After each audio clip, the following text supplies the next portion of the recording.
Hello and welcome to another exciting episode of the Comic Book Chronicles.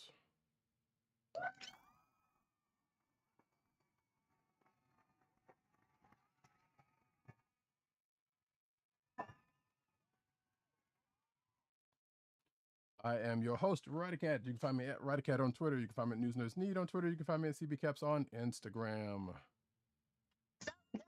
With Columbia down the way. And sound effects you hear come from none other than our man in Brooklyn, Agent_70, and on Twitter and Instagram. What's up, everybody? Happy St. Patrick's Day. And we will be commemorating that with a toast at some point during the show. But first,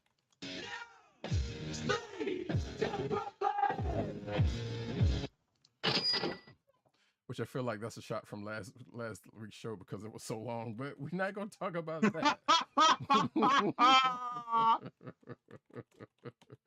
Because holy hell, that was a long show. We'll try not to pay, but there was a lot of news and a lot of books. So what can we do, folks? Tonight, though, we are going to get straight into it, actually, because it is the very much opposite of a big book week.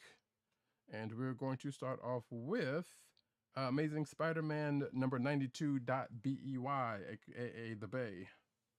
AKA the Beyonce issues. Amazing Spider-Man number 92.Beyonce is written by a team of writers, Jed MacKay, Cody Ziegler, and Zeb Wells. Art is by a team of artists, including Luigi Zagaria, Bruno Oliveira, Fran Galan, and Mark Bagley, with Wayne Foucher on inks. What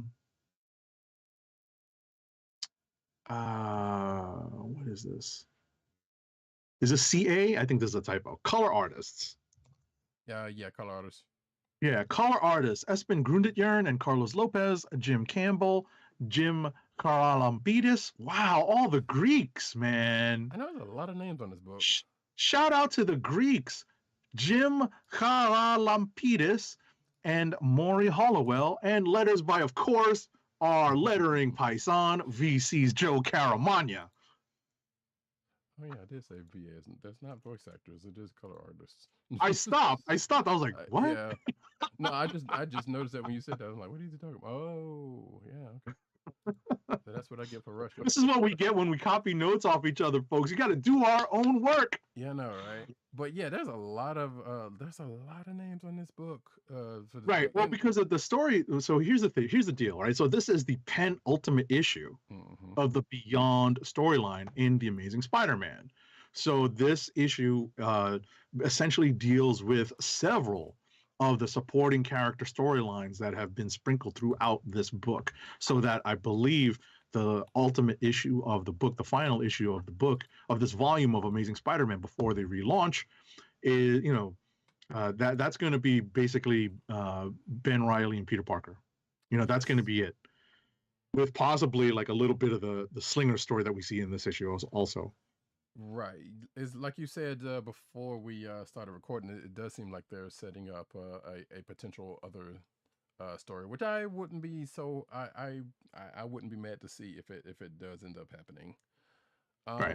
So the first, right. So we'll tag team this because there's three stories in here, right? Mm-hmm. So the first kind of mini story that's in this issue involves the Daughters of the Dragon, Colleen Wing and Misty Knight, and Dr. Michael Morbius, dealing with what we initially thought, right? Spoiler alert for last week's issue, right? What we initially thought was a transformed Dr. Kurt Connors, but we find out that is not the case. We're actually left with the initial idea that something really bad happens to Doc Connors during this, during this opening mini story, right? This opening third of the book, right? And I will hand it off to Roddykat when we move to, actually, you know what? It's more than 3 sections. I think there's like 4 sections in this book, Well, right? technically the main story's kind of got a couple of it's got a couple of them, and then it's like 3 epilogues or 2 or 3 epilogues at the Okay, end so of it. right, so we'll just deal with it in sections. I won't call it thirds anymore. So that first section was the Daughters of the Dragon and Dr. Michael Morbius, or Morbius, right? And so we know that they're trying to set up Morbius as in a more heroic role with the Sony movie, allegedly coming out at some point soon, right? And I'll hand it off to Roddykat to deal with the next story section. So, if you're watching the video version, you see the cover of the book, which I'll be honest, I kind of want to go get a physical copy of this because I feel like this is a full circle thing. Because if fans of Monica Rambeau may or may not know, especially if you're of a certain vintage, Monica Rambeau started off in the pages of Amazing Spider-Man, specifically annual number 16. Is where she came about, where she got her powers, and maybe might have been had her name Captain Marvel taken, but anyway, it's beside the point. So the next part of this issue comes into the fact of as the Daughters of the Dragon said that, hey, they've been working with Monica Rambeau, which, by the way, on that first part didn't seem like it needed to. I feel like they didn't need to put that part in this issue, but I get where they were going, because they were basically just transitioning into this part.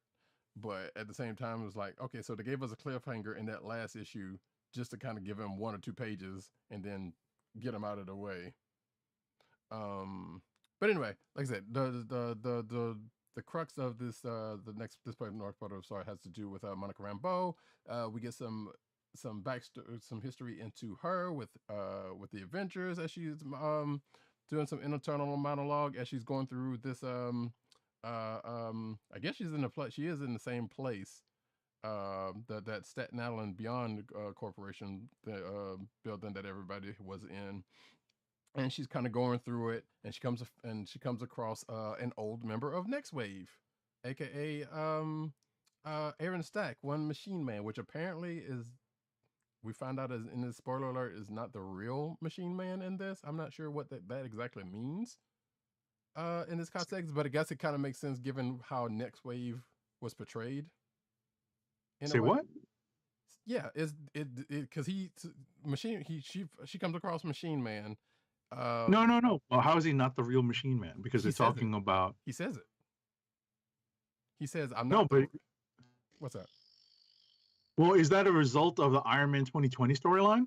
I don't know. That's just it. I didn't read that. That's what I was going to say, because I read it and I don't, well, obviously I probably skimmed it. You know, folks, we always apologize for not remembering all the details. Right. But we read a lot of books. Exactly. See, that's what I'm kind of wondering about, because he was like, because they referenced that Iron Man 2020 story, but I didn't ever read it. And the only thing I remember is like he was with Jocasta at the time, and I do recognize that part. But then he said something like, well, I'm not the real Machine Man, or something like that. And I'm sitting here like, I don't know what that actually means in context of all of this. But regardless, they basically go off and try to they basically disrupt the bomb corporation, including giving a nice little tell Cersei it was me moment that Monica gives Maxine Danger, which I thought was pretty cool.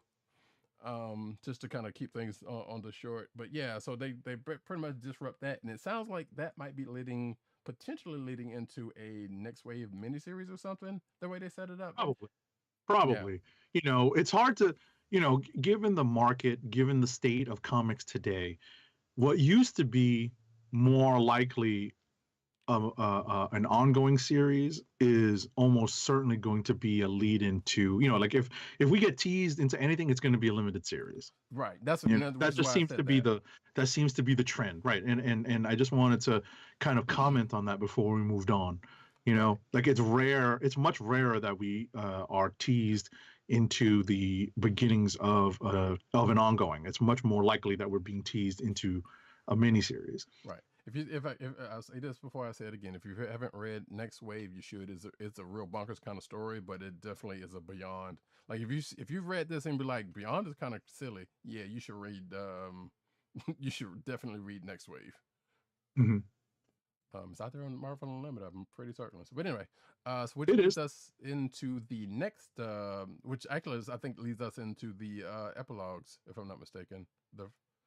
No, I don't think so, because Or I unless don't it was see the the last. I don't see the notation that it's an epilogue.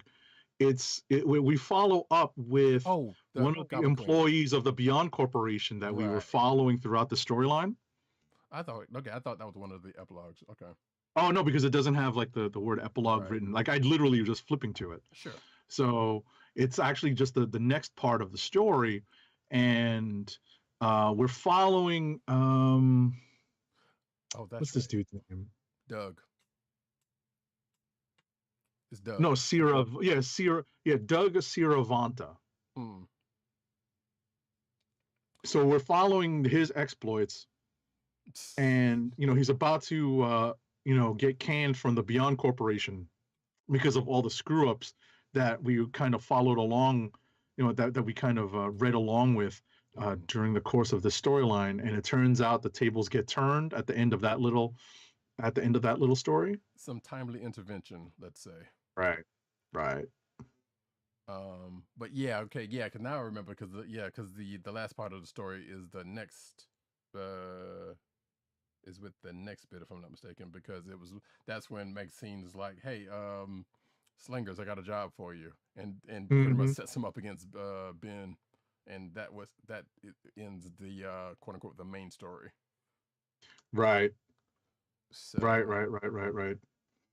I'm like, yeah, so she was bad about that. Yeah, but what you expect? I was like, yo, that's just wrong, man. Right. They're gonna do that to poor Hobie, right? And even Hobie was like, oh no, oh shoot. Yep. Right. So then we get to the first epilogue. Mm-hmm. All right, and that first epilogue deals with the Goblin Queen. And then the second epilogue, and it's only a page. So the second epilogue deals with what I was talking about earlier, when we were kind of worried about the well-being of one Dr. Kurt Connors, and it turns out we didn't really have to be. Right. Yeah, it seemed kind of weird, even in the main story. It's like, so that's just how that happens, huh? This is gonna splat, and splat goes Doc. But yeah, Right. like you said, nope, that's not. We find I'm curious what this is setting up. Is it going to be a team up? Right. I was about to say, hold on for a second. I'm going to ring the spoiler bell here, right? Because this is the very last page of the book, so we don't necessarily want to spoil people. So fast forward like a good minute or so, or cover your ears, post spoiler bell, because we're going to have a little bit of a possible spoiler discussion in 3, 2, 1. All right, spoilers incoming for this 92 Beyonce issue of Amazing Spider-Man. So what I was thinking is that they're teasing maybe a Dr. Connors appearance in the Morbius movie by setting this up in the comics. I mean, it's possible, as we've seen. I'm just saying. Like, yeah, there's no point in us like guessing, but it seems like a natural combination. Like, the scientists who became unfortunately monsters as a result of their self-experimentation. Right. But it's like a common theme between them. So, with the Morbius movie coming out, maybe they're trying to set up a comic book, talk about the movies possibly influencing the comics. Sad but true. But the thing I guess I'm more directly curious about is what are they trying to set up in the comics for, if that is even the case for the movie part. Like are they going to put them in the next volume? Is this going forward into the next volume of Amazing Spider-Man that we know is coming up? Are they going to come up somewhere else? Like, are they going to get their own? Like, we don't know. Yeah, we don't know. It's just a tease. Yeah, it's just a tease. It's just that I wanted to take that a little further, given the character, given that Morbius has a movie coming out. Right. I mean, that's like I said, that's just as plausible as anything, and as we've seen in anything, that they have definitely married the movies to the comics more closely nowadays, which I kind of dislike, but absolutely, it is a possibility. I know you mentioned the thing about the Goblin Queen. That's also setting up something else. I'm assuming probably something for a later Spider-Man story. We don't know because, like I said, that page we saw with her kind of monologuing and seemingly possibly going after Norman Osborn. Norman. So, which I guess makes Sorry, sense. folks, that was a City Slicker reference. Norman. Nice. So we don't know, what's going on with that, but that seems more logical than anything. I guess that's as logical as anything they're doing with that thing with Doug. I assume, yeah. Who knows? We'll see that character who kind of sounded like Kanye, but basically, like I said, this whole thing just wrapped up. Oh yeah, you could tell that was Ziegler. Yes, definitely. You could tell that was Ziegler. I was like, stop speaking like that. Oh, stop writing like that. Oh. Yeah. I mean, what was great about that, because there's no letters column, right? Right. But at the end of this issue, there's a note from the editor, and it does lay out, or the assistant editor in this case, and it does lay out who wrote what section. So we know that was Ziegler's writing on that Doug Srivantan, whatchamacallit story. Right. And I'm sitting here like, yeah, you could kind of, if you've been paying attention, you kind of could figure that out already. Because that is his character that he made, during the course of this whole thing. And I'm sitting here like, why does he sound like Kanye, but also no, so I'll let you finish. Right. I'm sitting here like, really? This is what we're doing, huh? Oh boy. So, okay. Yeah. So, but that's it for Amazing Spider-Man number 92. Beyonce. We are almost there, folks. And like I always joke, since the beginning of this Beyond fiasco, and it was a fiasco, they would find a way to keep myself and Roddykat reading this the whole way through. Yep. You throw in the Daughters of the Dragon, and you throw in Auntie Monica, and you right, and you keep teasing us with just enough Peter every week or two. Yeah, they found a way to do it. Congratulations. All right, President Bartlett. What's next? Let me see what you actually. I never did see what you. Oh, good. You know what? Let's keep this online. Yeah, we have 3 books in common, and I have 2 books that I've read on my own. Sounds good. So we'll just go down the line. Avengers number 54. All righty. Avengers number 54 is written by Jason Aaron with art by Juan Frigeri, colors by David Curiel, and letters by VC's Corey Pettit. You gotta love it when they keep it simple. So I guess I was expecting this, but I wasn't expecting. This is pretty much the end of the Death Hunters prelude, I guess it was, which is cool, which is good, but also kind of a bummer because you figured, all right, they're going to end this section and then go into the next section. Apparently, that's not the case. As Jason Aaron is wont to do, we're getting another interlude after this issue. So we basically see. Oh, I just wanted to put this out here real quick before we get into it real quick. When was the last time you saw a speech bubble on the? Unfortunately, this on the cover. Yeah, on the cover. Unfortunately, this cover I ended up getting does not have said speech bubble, but it's been a long time since there's been a speech bubble on the title of on the cover of the of a book. Yeah, I want to say it hasn't been that long for me, but it's, I noticed this. They actually mentioned it on Marvel's Pull List podcast this week. Oh, nice. Yeah, I was like, dang, it's been a minute for me because that used to be a thing for folks who did not know. That used to be a thing that used to happen a lot back in the day. It was like you had the name of the title of the book, and it's usually in the speech bubble. That's like What If famously kind of did that, right? But anyway, into the story proper. This is pretty much the Avengers are coming back together after the mountain gets exploded. Namor and Black Panther get a taste of Secret Wars. I don't know if you paid attention to that part. Say again. Namor and Black Panther get a taste of Secret Wars, the original Secret Wars. Oh yes, I did catch that. I did catch that. The original, the OG, the cover of Marvel Superhero Secret Wars #4. I was like, okay, so that was something. But we pretty much get the Avengers starting to come back together. Thor's got still dealing with some mommy issues, but he comes into a new power set, which I'm assuming has not shown itself in the pages of Thor. Right, so here's the thing, and these are minor spoilers for Thor. I know that Roddykat is not reading Thor, even though I keep trying to get him to read it. I can't even get him to read Hulk Future Imperfect, and that's only 2 issues.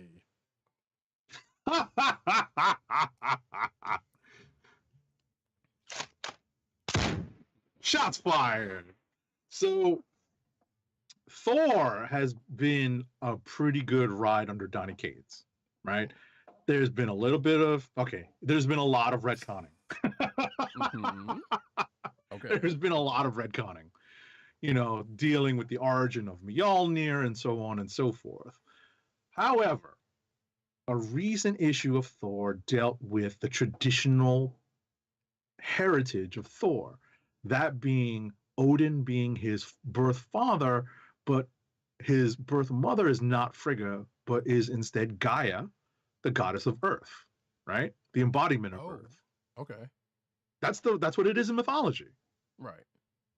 All right. That's what it is in mythology. That's what it's been in the Thor comics for a long time. Right. And now they're messing with it in these pages, right? By saying that possibly under Aaron's watch, possibly the Phoenix had something to do with it. Right. There might have been like an infusion of Phoenix power. That's my guess, but I still think Gaia is the actual mother, as it were. Right, but Thor is no stranger to having multiple mothers in the sense that Frigga is the one that raised him, or Freya, right. is the goddess that raised him, but Gaia gave birth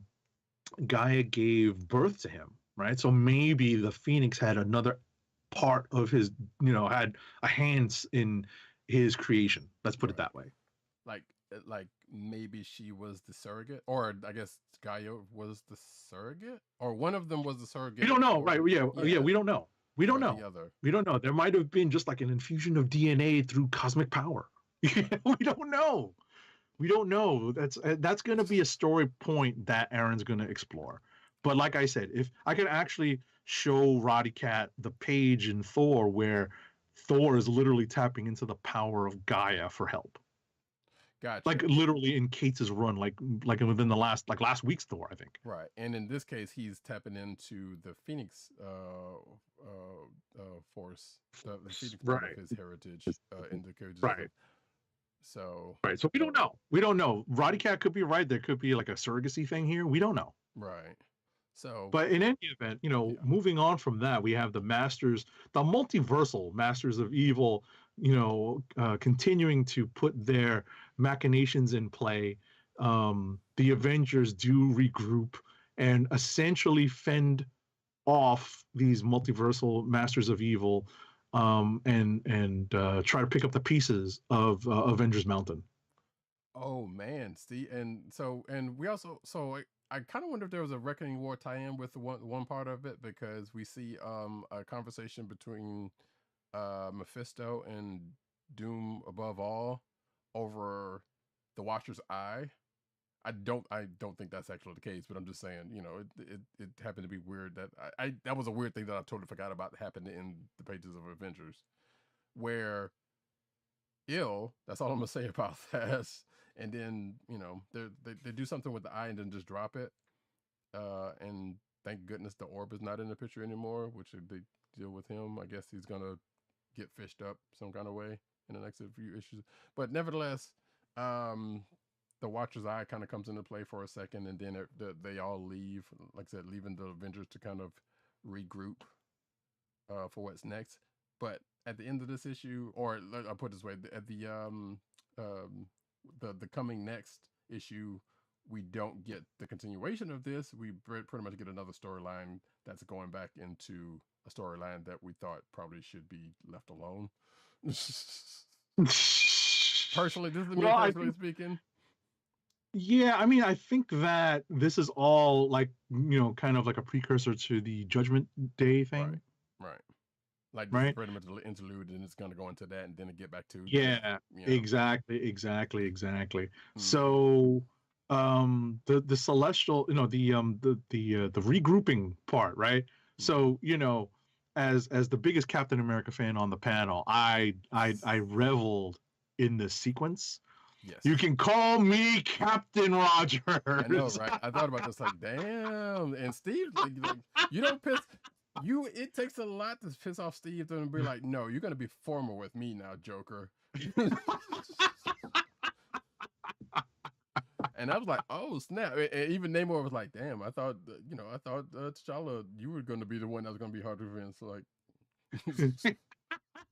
like you fucked over Steve Rogers. You know you fucked up. Well, what's funny is that, right? The thing between, and this is the way I interpreted it, is that Namor and T'Challa interact with each other on a king-to-king basis. Right. They were never friends. True. Right? And so with all that stuff that happened between them. Exactly. But it's still a king-to-king, like one rival king to another, right? And obviously they've done battle together before on, as Avengers, but not the way Captain America and Namor have. And that's why Cap takes that, forgive my French folks, that's why Cap takes that shit personally. Well, I don't imagine all of that. Right. And I would imagine all of the betrayals, all of the, like, I'm against the surface world again now, Right. It was all the stuff that happened in Avengers plus the stuff that happened in the Invaders. Right. That's a while ago at this point, but yeah, all of that kind of plays in. Well, it's only a while ago to us. Right. It's a while ago to us in publishing terms. Well, yeah, I guess because they don't know how long it was in the universe's reality. So, but nevertheless, it was still it was at a point in the past. So yeah, Steve's like, no, you're here to atone. You gonna call me Captain Rogers? Peace. That was great. Yeah. That was great. Yeah. So I guess that is his. That's about his official welcome he's going to get on the Avengers at this point. It was his spin on Sidney Poitier. Rest in peace, right? Right. Like, you can call me Captain Rogers. I was crying when I read that. I was like, oh yeah, because I was like, oh damn, all right, Steve, like shoot. Like, and Juan Frigeri drew that sequence so very well. Yeah, indeed. That was very well depicted on the page. So yeah, that's just that's Avengers number 54. I did enjoy reading this. I felt like this this issue was long in the making, in the sense that we really needed to see some of these relationships get reach a new point. Right. The Echo and Thor stuff was just kind of annoying for a couple of issues, and obviously Roddykat was never happy that Namor was back running around with the Avengers, but now we see how they're able to reconcile, right, to a certain extent with him. Right. At least, hey, look, you're here now. Deal with it. And we need you're here now, and we need you. Well, right. Yeah. We know, and we know that we need you because this is going to get really bad before it gets better. Right. That's really that's what T'Challa is telling him. Right. Like, we need every soldier we can get. Right. And then there's a little bit with Star Brand, which they still hadn't addressed what's fully going on with that. But I suspect when they get back around to it, I guess they might. So. Right. They're teasing that the nature of the Star Brand power might be a fatal one. Right. Which still kind of seems familiar, because I feel like there was an Avengers story from a few years back that kind of hit similar beats from a different angle, I guess. But I guess that doesn't matter, because remember when they had that the new Captain Britain, this was years ago at this point. I don't know who chose the sword, and then they had her for a little while, and I can't even remember what happened with that. But oh yeah, it was like Lionheart or something. Yeah. I feel like this is kind of a similar story in that, except for kind of going obviously cosmically and a little differently because of the whole aging up thing. But either way, this is where we at. This is where we are with right. this. I feel like I was about to say, I feel like maybe that that part of the Star brand. I'm sorry, I was refilling my water. I feel like that element of the Star brand power may have been part of the original New Universe concept. I don't think it was. Okay, well, maybe they're adjusting it. We don't know, but I don't think that New Universe stuff is available on Marvel Unlimited, right? You know what? I don't think so. I can look, but I don't think so either. I was about to say I could check as well. Like I could just open it up. I saw a listing for DP7, but I don't know if the books are actually out there. So, forgive us, folks. We're actually going to do a little bit of homework right now. We're going to do a little bit of research, and we're going to confirm whether or not this is something that is available for us to take a look at. Because I'd be interested to Google that, and then see if the books are out there to see if. So is it Star brand? Right. Because I remember seeing those books out on the stands back in the day. I have a bunch of those books. Oh, it's there. Is it? Oh, nice. Because I remember 20 issues. Okay, yeah. Because I remember going to look because I wanted to kind of reread like DP7 and one of those other books. So yeah, Star brand, according to the entry here, ran for 20 issues from 1986 to 1989. Right. So it is absolutely on Marvel Unlimited. I have it up on my iPad now. Holy cow! Okay, I remember owning like a couple of issues here and there, just because I probably picked them up at random. Mm-hmm. And like maybe my dad picked it up for me when we were at the comic store. He just like picked it up, say, "Here, add this to your pile" or something. Right. I think I'm almost fairly certain. Like my brother was reading like Mercs, which is kind of like the Punisher, quote unquote. So for those that don't know, the New Universe was basically Marvel's attempt to make a new universe to where it was more grounded in reality, but they still have like people with powers because of this thing, because of this event called the White Event that we found out that was caused by the Star brand, who pretty much I guess seeded that universe with stuff. Right. So so ultimately, we're left wondering if this isn't a carryover. That's what it is. We're not sure if this is a carryover concept from the original Star brand comic. Right, because we know the Star brand came in with Hickman's Secret Wars, and it was Star brand and Night Mask, or at least new versions of them.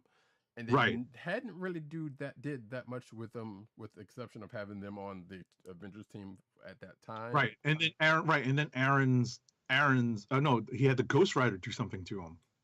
Right. Remember he killed him. Yes. At the beginning. Right. And that's what started the whole 1 million BC thing. The whole starting the concept of that. Mm-hmm. So like I said, forgive us for not knowing this, but hey, not everybody read the New Universe stuff. So. And this is from a long time ago that Hickman and now Aaron have been kind of mining for this character. So we're not sure if the new developments that we found out about the Star brand, the baby now teenager Star brand, in this issue, whether or not that's a carryover. But we'll find out hopefully in the future. But we'll move on next. Well, from what I remember, unless there's something else. Well, I was about to say from what I remember from the New Universe from the Star brand is that there definitely was no aging up that I remember, because the original person was a full-grown adult when it got it. Right, but it might be what I was going to say is it might be life force altering. It wasn't at the time, but okay, that's what I'm saying. I'm not sure. Yeah, I think that's what they're implying here. Right, I am sure enough about that part. I'll put it that way. But yeah, like I said, there could have been something to it that I don't remember. But I do remember. Right, that's what they're. Yeah, I was about to say, without spoiling. I've already spoiled it, really. Yeah. But that's what it seems like they're implying, is that there's some connection between like the use of the Star brand and like the depletion of life force, or longevity. That is so. Yeah, like I said, it could be another series of retcons, but we can move on from this. Yeah, President Bartlett. What's next? We know what's next. It's Reckoning War, Trial of the Watcher #1. It's written by Dan Slott, with art by Javier Rodriguez, and letters by our favorite lettering paisan, VC's Joe Caramagna. I love this issue. What's that? I love this issue. It was great. So I will start off, but I'll hand it off to Roddykat in a moment.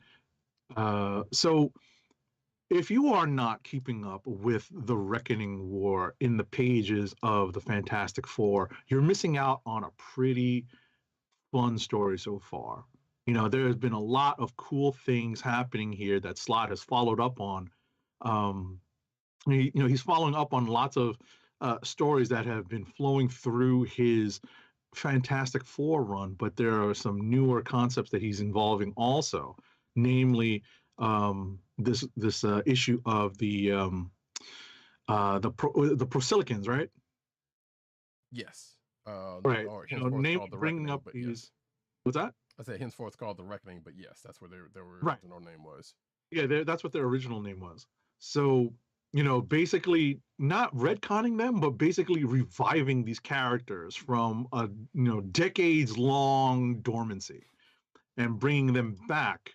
So this is just a revival of a certain set of characters that had not seen the light of comic book day in a long time, and now these characters have been tied into the events of the events of the current day and the Fantastic Four, and it's been revealed that the Watchers had a hand in the Prosilicans' rise to power and also the eventual defeat and exile of the Prosilicans. But now this issue deals with, as the title says, it's not really a spoiler, the trial of the Watcher, in this case, Uatu. And the story is framed in a pretty novel concept. And this is where I'm going to hand it off to Roddykat, because this is where a lot of the fun starts off. Indeed. In fact, Uatu goes to his people and says, "Hey, we were the ones responsible for giving the Reckoning their weapons and giving them their technological events, and now they're back. So we need to kind of intervene and stop them because of the events of what's going on in the Fantastic Four." And apparently Uatu's father and the other members of the like, no, you're the one we gotta deal with here. So they strap him down and pretty much send him into a what if by watching the very first time that we know of that he has, the very first time that we know of that Uatu has interfered in the affairs of earthly matters. And that was so hold that. I was gonna say, hold that thought. Okay. Right. Because I think you might have just mentioned it, but I was looking at something else. They frame this in a novel way, right? It's such a metatextual comment where the other Watchers are like, "Hey, man, we know what you do. We know that you look into the nexus of all realities and go through all of these alternate realities." And that's essentially what he's been doing in all the what if issues that you've been reading since the 70s and 80s. Right. So it's like I said, it's a great metatextual reference. Like, oh, that's a nice little framing device. Yes. Go ahead. So, but yeah, so we basically go back and get this is where the trial starts, where he's like, well, no, if it wasn't for my help, then XYZ would happen. And then Uatu's dad is like, well, keep watching. If you didn't intervene, basically it is the as it says in here, the ultimate what if. What if the Watcher had not intervened, which I felt like was a what if issue at one point, but I don't remember. I doubt it, but I kind of want to go see if they're out there on Marvel Unlimited. But that's the same thing. So we go through the events of the Fantastic Four's meeting with the first meeting with Galactus and the Silver Surfer, and how they handled it without the intervention of Uatu. But all the time was like, see, if I didn't do this, then they're surely about to go into ruin. Is like, and then Uatu's dad's like, nope, keep watching. Here's how it happened. I'm like, yeah, they got bruised up and whatever, but they came out on the other end of the better without spoiling the actual story. But it was such a good framing mechanism, and I can't help but think that somehow they were going to tie this into the animated series. What if with this in some sort of way, which they didn't, but I feel like there's some tie with them explaining why the trial is set up the way it is, as Agent 70 just said, you know, in the framing mechanism before this. I can't help that that's something that's not tied to that, or that is tied to that rather. So it is a great read. That's all I'm going to sit here and say. If you ever get a chance to check this out, you should, especially if you are a fan, if you kind of know what's going on in Fantastic Four 1, 2, a fan of the what if issues, because it's like, this is, as the thing says, a definite quote unquote ultimate what if scenario that was presented here, and the way it was resolved, or the way that it went down.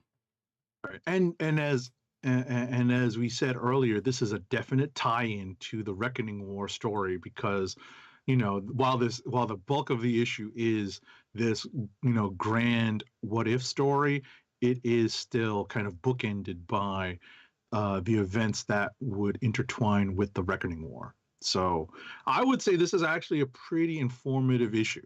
Mm-hmm. And if you're looking to stay on top of the Reckoning War stuff, this is a one shot I think that is required reading. Yeah, I would say so. Yeah, we definitely don't get anything having to do with what's actually going on in the pages of Fantastic Four. Like, it gets alluded to or whatnot, but and even at the end of this, you know, we see the appearance, an unseen appearance, which was like, haha, I see what you did there. That is going into the next issue of Fantastic Four. So, but yeah, like I said, great reading. That's all I will say about that. Particular click of the week for me. Sounds good. Same here. All right, so I think we can get into rapid fire. I do have another book that I read, a DC book, the Nightwing book this week, but that's the only thing I have to add to my list. So if you want to go ahead while I just jot in the creative team, feel free. I was about to say we can go rapid fire, but sure. Nightwing number. Oh no, I mean, yeah, I was about to say you can go rapid fire, but just you take the lead on this one. I'll spin it up. Okay. I ain't got time to move.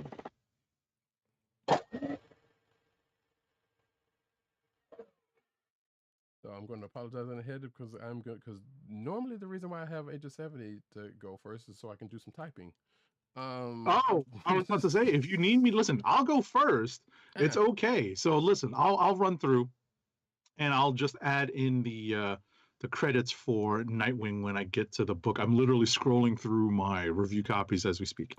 So first up is Eternals: The Heretic, #1. So this is a one-shot that revolves around the Eternals book, and I sat and read this because it was a very Thanos-driven story and does not have a lot of the other Eternals, which sometimes mucks up the reading experience. So this book is written by the regular Eternals writer, Kieron Gillen, with art by, unfortunately, the recently deceased Ryan Bodenheim. This book is dedicated to his memory. He passed away probably soon after finishing his work on this book. Art is also contributed by Edgar Salazar. Colors are by Chris O'Halloran, and letters, O'Halloran, it's St. Paddy's Day. And letters are by VC's Clayton Cowles. So there's a bit of a retcon in this issue where Thanos and Druig are working together, and they encounter Druig's father, who I guess in the way the Eternals lineage has been set up is essentially like the great uncle of Thanos in here. But basically this character called oh my gosh, what is his name? Like, it's based on your the was it the Greek god or the Roman god Uranus? Uranus. Yeah, Uranus. Hold on, I gotta pull it up. I wanted to get the credits for Nightwing up, but I'm just going to have to click to that in a second. Apologize, folks. Computer is laggy today. It has been for 2 days now. Kind of sucks.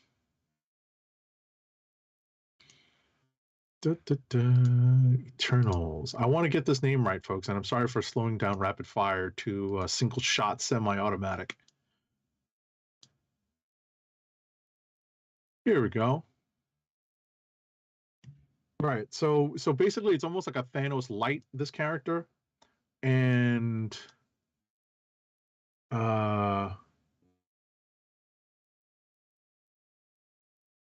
apologize, folks. Right. But he's essentially portrayed as the original heretic of the Eternals, going against the programming of the Celestials and basically looking to take out all Uranos. Actually, it's not that's the character's name, Uranos, not Uranus. But bottom line is he's sort of like the precursor to Thanos in a sense. Like he has a different philosophy, not necessarily killing 50% of all life, but in the frame, in the frame, the frame of reference of the Eternals, killing all the deviants, and then after that, killing anything and everything that would be a threat to the Eternals machine and the Celestials. So, there's a reason why this character was dubbed the Heretic and basically put away in cold lockup for a long time.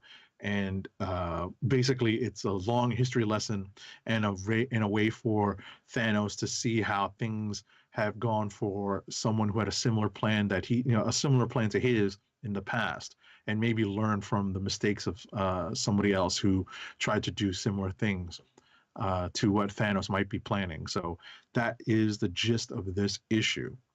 Next up is 10 Lives of Wolverine, number 5 of 5. So this is the last 10 Lives of Wolverine issue, and it's a doozy. So Wolverine and Omega Red's jaunt through time basically culminates in the present, and there is a really great knockdown drag out fight. This book is written by Benjamin Percy with art by Joshua Cassara, and Cassara does a great bang up job on the art in this issue.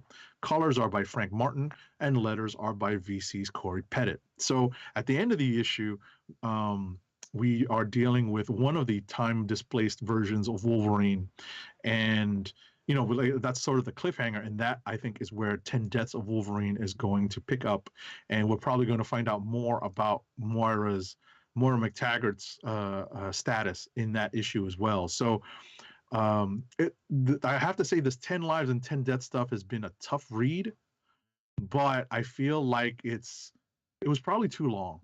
I don't think they should have been 5 issues. We probably could have done this entire thing in 3 issues each.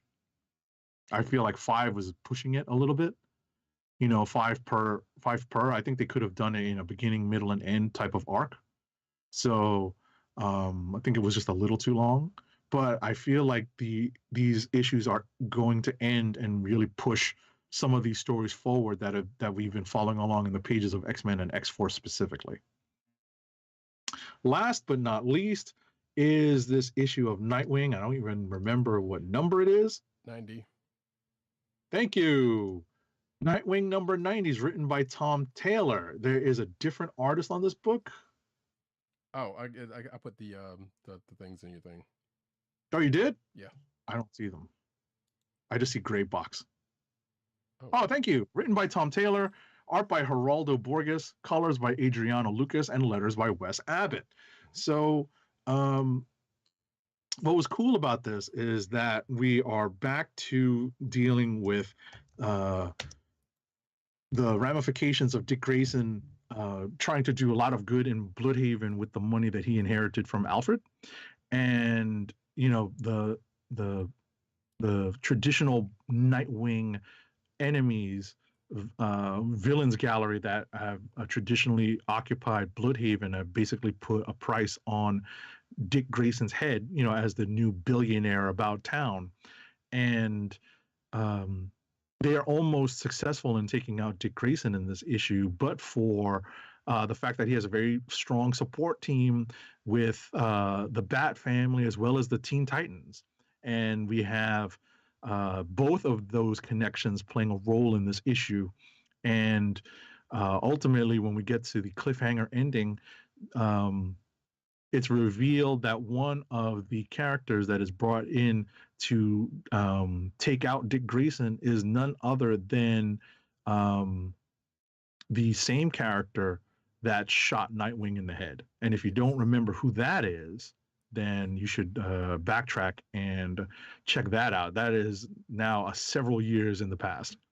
Anytime I've read this also, anytime this person and selective other people in happen to come up in DC's books, it just never ceases to make me like, that's the name of this character? Like the hell? Hey, you know what? There was a time when we were in the middle of a Cold War. We're maybe going to be in the middle of a hot war very soon. Let's hope not. Yeah. So I know, but it's still kind of funny, the naming of some of these characters in DC specifically. Marvel's got some crazy. Yeah, I know that. I know that. Well, although it's funny, before we move on, did you read G.I. Joe, Real American Hero this week? I did not know. Are you keeping up with it at all? No, not that particular one. Right. Well, I mean, I just happened to skim it. I was just curious because I only had a few books out this week. Gotcha. So believe it or not, the story in this week's issue, I don't know, or this month's issue, I don't know if this was the same as last month, but the October Guard is in there with Colonel, with Horror Show and Dana and all these other characters that I remember from the comics, and I'm like, wow, the timing of this is so eerie. Was on the pulse.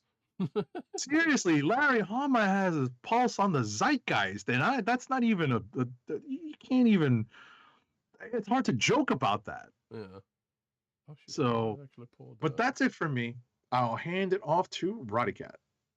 Okay, yeah, it's just because I thought I had that. I thought I pulled that cover, but I did not. So yeah, for myself, we start off with. I actually read some DC this week, outside of that Nightwing. And we start off with Wonder Woman, number 785. This is part 2 of the trial of the Amazons. There we go.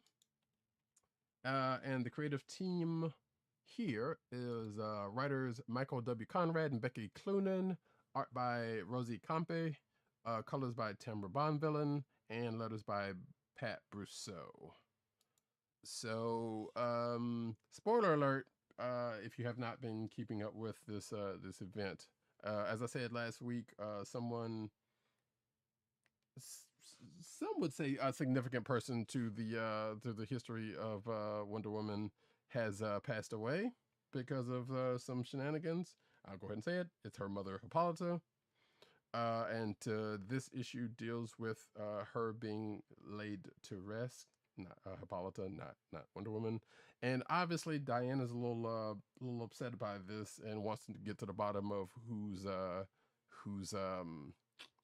behind it. So she's like, no, we're gonna put everybody under the lasso of truth, and that way we'll get the truth out of them. But cooler heads prevailed, that being Nubia, who is the queen of the Amazons at this point, or the main group of Amazons at this point, because there are 2 others that are also on the island, which we'll get to in a second. But she was like, no, this is not the way to go about it. We will find out who did it, because I think she's got Kenzie Sandsmark heading up the investigation on that part.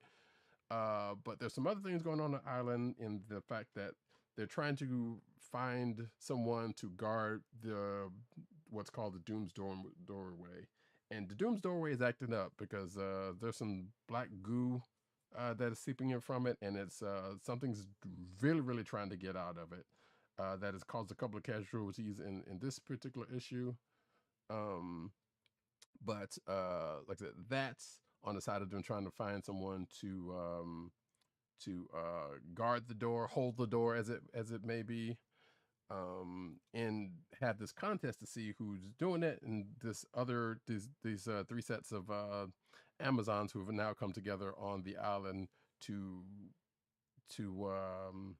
have a contest of champions, so to speak, are going on in the meanwhile. So, as I said, there's the regular Themyscirans, there's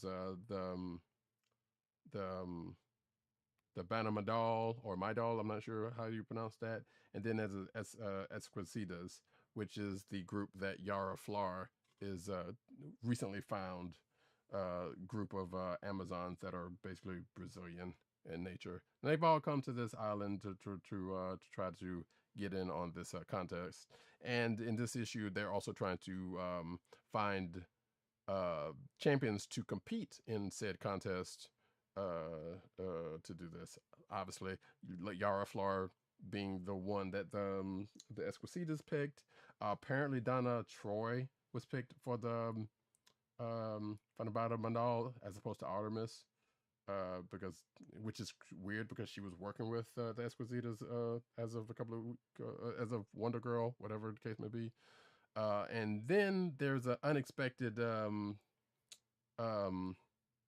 well, and then the Amazons pick their champion, and then there's an unexpected fourth that enters. You can probably guess who that might be, who has no allegiance to any of those people, but for all of them. But yeah, it's like I said, you would have to do a little bit of a catch up if you're not already reading the stuff that was leading up to this trial, this event. But it's some good stuff to read. I would say it's worth your time if you care to. There's even a part in here where, you know, Diana's consoling with a kangaroo, which I don't know. I don't know that much about Wonder Woman's past to where that's a thing, but apparently they got kangaroos on the islands. There you go. So yeah, I think it goes from here to Wonder Girl, which is Yara Flor's book. So whenever that comes out, we'll see what happens there. Next up, sorry, I was trying to keep this to rapid fire. Didn't do such a good job. Batman Superman, World's Finest #1. I was gonna flow through some of the variant covers, but I'm just gonna put that one up because that one was cool. Written by Mark Waid, art by Dan Mora, colors by Tamra Bonvillain, and letters by Aditya Bidikar. So I'm guessing this is a story that's set kinda in the past, because we see a couple of encounters that had Batman, Robin, and Superman all teaming up together. But the main one, it was set in Metropolis, with a couple of, with one Batman villain, who's basically trying to do something to the Data Planet, and then a Superman villain comes in and causes a problem for Superman, and the rest of the book ends up with Batman and Robin dealing with that. They call in some, let's say, specialized help. I won't say who that is, but it's some folks that I wasn't expecting to see in this book, that's for sure. But I guess Waid wanted to have some fun with some other characters outside of these main two. So far it's been a pretty decent read. I am very curious to see what the next issue holds. Yeah, that's pretty much that. Last book for myself is Time Before Time #11 from Image Comics. Bing. There we go. Written by Declan Shalvey and Rory Mankinville. Art by Joe Palmer. Colors by Chris O'Halloran. As the Agent 70 said earlier, Happy Thanksgiving. And letters by Hassan Atmane Elau. I'm not sure how that's pronounced, but I apologize if I butchered that name. Not Happy Thanksgiving, but Happy St. Patrick's Day. Happy Thanksgiving. Roddykat's already been imbibing apparently to celebrate. I do have a little something in here, but I'm not that in the wind. But yeah, so if you've not heard me talk about this book before, it's basically a time travel book. I won't go back on it, but I will go so far as to say that if you are interested in a timey-wimey time travel story that's got a lot of layers to it, some of it, as Dirt was saying, is like, yeah, some of it's a little kind of hard to understand at time, and that's for sure, because because it can get a little confusing with what's going on in it, but it's a compelling story. I'm still thinking, even though it does get a little bit of it gets a little out there in a sense, but the only thing I will say about it is like, yeah, it has something to do with time traveling syndicates who are running operations in the past.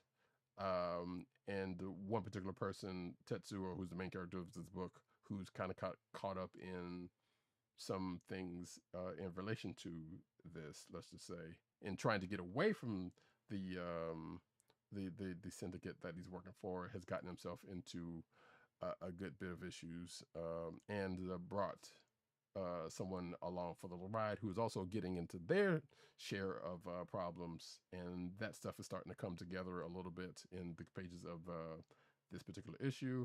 And as we found out as of last issue, Tetsuo's kind of had a nice little, well, not even a nice little revelation, had a revelation that may or may not be good for him. But you kind of saw it coming, knowing what you know about this world. So yeah, it's like I said, it can be a little confusing at times, but it's an interesting read, I think. And that is it for me. We can get into clicks of the week. Clicks of the week.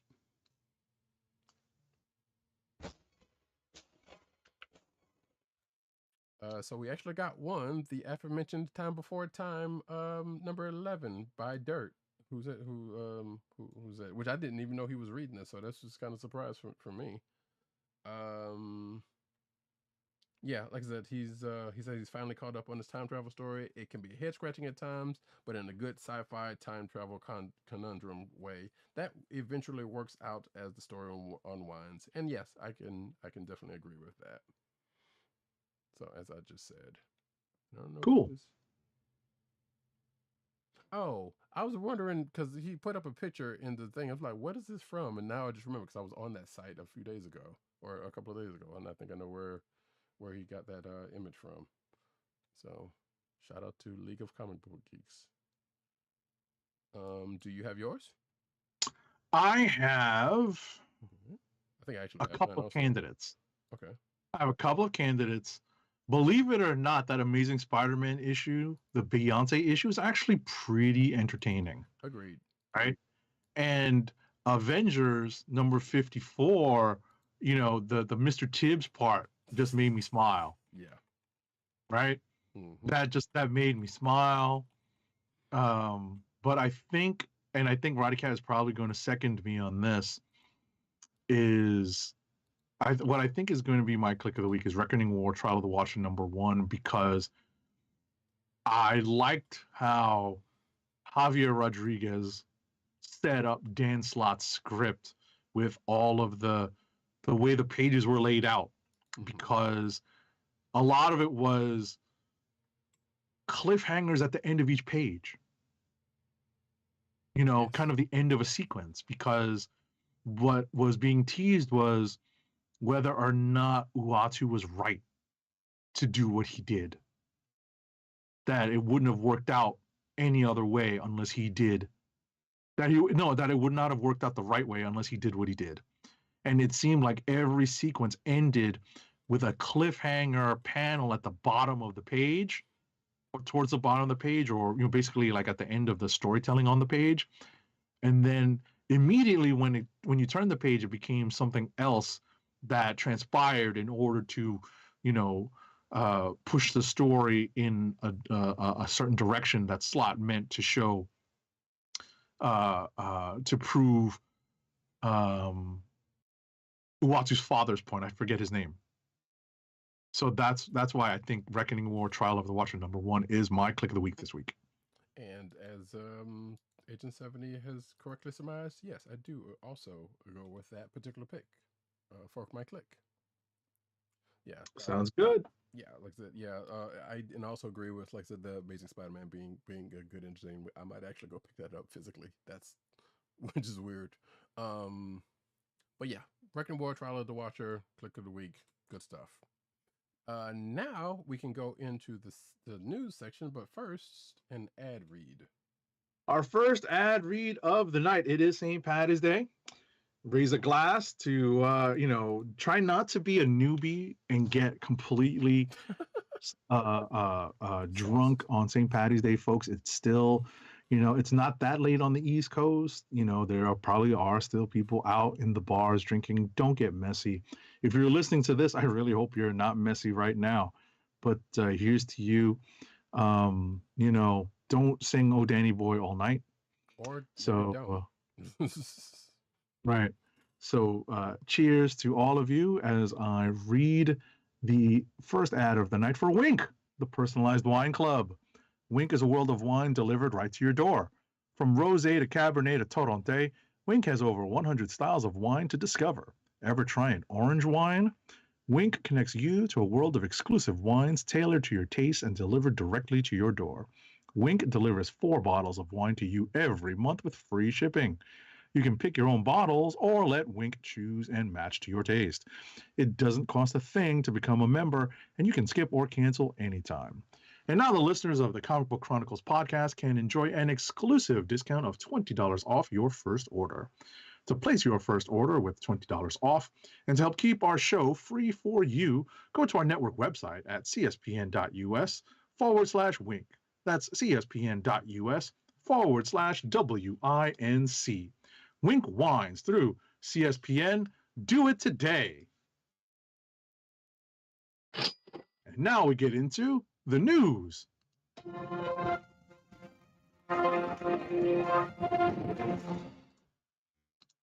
And we start off as we do about this time with the cinematic news. First up, Batgirl star shares new details about his mysterious character. So Jacob Scipio revealed more details about his mysterious role in the upcoming Batgirl film. "Quote unquote, obviously I have to pick my words carefully because my tongue is pretty tied with it." Maybe DC's got snipers. I doubt that very seriously. But anyway, Scipio said in an interview with Pop Sugar, but I can say that my character is in the comics. He wants to make Gotham a better place, and he's in a situation with Batgirl. Let's just say that. Which, that could be a couple of people. That could be, for all we know, that could be Nightwing. So seriously, yeah. But yeah, that's pretty much all we got from him so far. Next up, James Wan shared an update on the making of the director's cut for the recently delayed Aquaman and the Lost Kingdom. The director of the upcoming Aquaman sequel shared a photo on Instagram of his home office showing off 4 monitors. Man, I'm jealous. It's one more than me. It's 2 more than me. Showing off 4 monitors dedicated to crafting his cut of the DCUE film. Working nonstop, day and night, at least 15 hours each day. Shout out to Kid Cudi. On my director's cut from my home setup, Juan wrote in the caption, "Thank God for the big desk." Yeah, that's a nice desk. That's a nice big desk. And those speakers too. Like if you're watching the video version, you can see the picture of James Wan's desk set up in his office. Nice lighting also. All that natural lighting. Yeah, that's a lot of natural light in that office. So yeah, what I like is that it's a mix of monitors. So, I think that's like an Apple Thunderbolt monitor on the left, right, but there's also a mix of other large monitors, all around. He's probably got one of those like super powerful Mac Pros, to do that, like audio video editing. Unless he's doing it PC style. I can't tell from here. That seems like PC from a couple of things, but you're probably right though. He seems like a Mac person. I know I said that. That was wrong. Hey, I was about to say I take that personally. Yeah. Because you know what though? That's a Mac mouse and that's a Mac keyboard. I was about to say, I just noticed his keyboard layout set up, so it probably is a Mac. So sure. Oh, it looks like he has multiple computers here. Oh. Because there's 2 mice. You see that? There's 2 mice. There's the wireless Apple mouse, and there's also what looks like a wired mouse too, which could be PC. So yeah, who's to say? Hard to say. Yeah, But yeah, we're jealous of his setup. It's pretty nice. Yeah, it's a pretty nice setup. Like I said, sometimes if you get a chance, if you're strictly listen to the audio version of this program, check out the video versions out there. On the Click Nation's YouTube and twitch.tv/Comic Book Chronicles. I forgot to say that earlier also. Next up, though, I think HBO Max's Green Lantern series gets a promising update. So, replying to a fan on Twitter, Lamont McGee wrote, just finishing up another DC show for HBO Max, trying to figure out the next thing now. Warner Brothers has not officially confirmed if production on Green Lantern is complete, but McGee's update points to the series being in its final stages. By all accounts, Green Lantern, according to this article, is the only DC HBO Max project currently on his plate. So, cool. Next up. Harley Quinn's Kite Man character is getting his very own spin-off show, reported by Screen Rant. The Batman villain, former fiance to Poison Ivy, appeared most recently in HBO Max's Harley Quinn animated series, voiced by Matt Olberg of Veep and Superstore, and served as more comedic relief in a sea of comic characters. Harley Quinn co-showrunner and co-developer Patrick Schumacher revealed the new spin-off at a South by Southwest panel focused on DC's ventures into more adult-leaning animated series. Okay, the spin-off is a cheer-style comedy tentatively titled Noonans, the bar that DC Universe henchmen hang out when not busy working for big-name villains. Oh my gosh. Okay, let's see if there's a release date here. Oh yeah, that's just the announcement. Harley Quinn Season 3 premieres sometime later this year and promises to follow on Season 2's romantic antics, as well as the new comic lens development of Ivy and Harley's relationship. I have not yet watched a single second of this Harley Quinn animated show. Neither have I, but I do know about the Kite Man thing. I believe that was a thing, spoiler alert, for the end of Season 1. Yeah, he was supposed to marry Poison Ivy, and she ran off with Harley and going into Season 2. That's fun. Okay. Yeah. So that's the thing. James Gunn joins Harley Quinn, speaking of, animated cast in the perfect role as himself. In an interview with Slash Film, Harley Quinn co-creator Patrick Schumacher revealed who Gunn, y'all know who James Gunn is, who will play in the upcoming third season. He's playing himself and is directing a movie about Thomas Wayne, Batman's father, said Schumacher. While Gunn is pregnant, well, whatever. Yeah, that's pretty much that. And again, season 3 is on its final mix, as I think we talked about last week, and it's on its way sometime this year. So, next up, Titans news. Titans star Joseph Morgan says the DC streaming series' upcoming 4th season will effectively serve as an origin story for his villainous character brother Blood. Yeah, I'm not going to read that whole thing that he's quoting, but the actor continues that it's really an origin story of a villain that we're playing out here, and so what's been incredibly rewarding for him and will continue to be is exploring how he gets from Sebastian to becoming Brother Blood. Okay. Sure. Oh yeah, I know. I forgot to mention something, but we'll get to that in a moment. HBO Max and Discovery Plus will combine after Warner Media's merger with Discovery. But first, a bundle, apparently, according to this article. So it says here that the news spotted by Variety was revealed that by Discovery CFO Gunnar Wiedensfeld at Deutsche Bank's 30th Annual Media, Internet, and Telecom Conference. Wiedensfeld is said to become the CFO of the combined company, which will be called Warner Brothers Discovery. It is unclear, however, what the new company might name the combined service or how much it might charge. Says Warner Media, HBO Max has started $10 a month, and we talked about the ad-supported version that's coming, or $15 a month for ad-free. The Discovery Plus starts at $5 a month with ads, or $7 a month for ad-free streaming. And I think this article probably goes into that. Probably they're going to take the bigger of the two, the larger of the two amounts, and have that being the how much it's going to be. So chances are it's probably gonna be $15. They're not going to lower the price. That's me speculation, but I think this article probably does mention something about that. I hope that they still continue and allow people who subscribe on their cable stations to keep just getting the HBO Max. But the thing is, Discovery Plus is not that. Discovery Plus is on its own. Right. That's interesting. You know, Discovery Plus, and now I'm holding my glass of whiskey.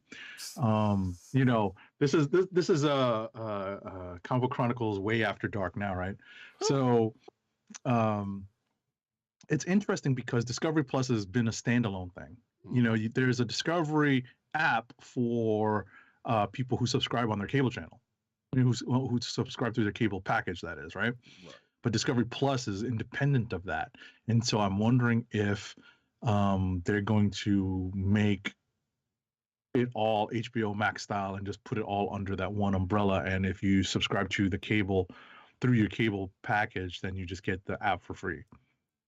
That would be the logical way to do it, which means that they probably is not the way they would do it. Exactly. So that's why I brought that up.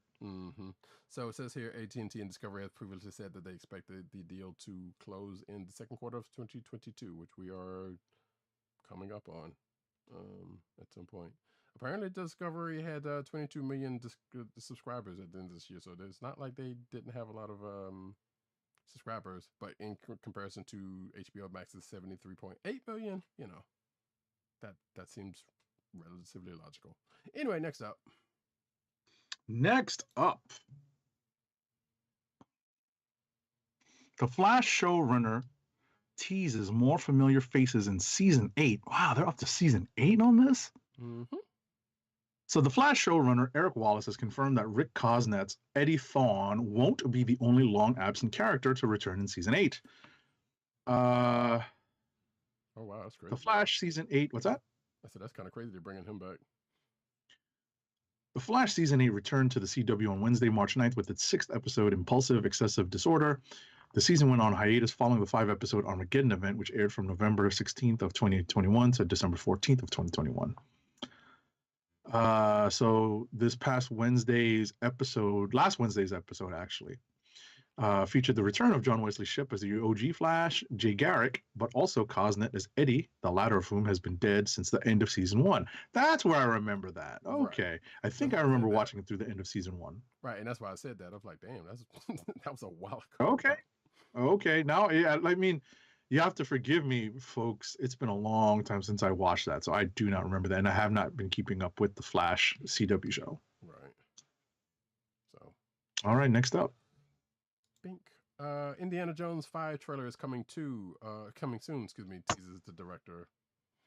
I don't know. I just put this in here because this is kind of silly and shouldn't happen, but nevertheless, apparently it is.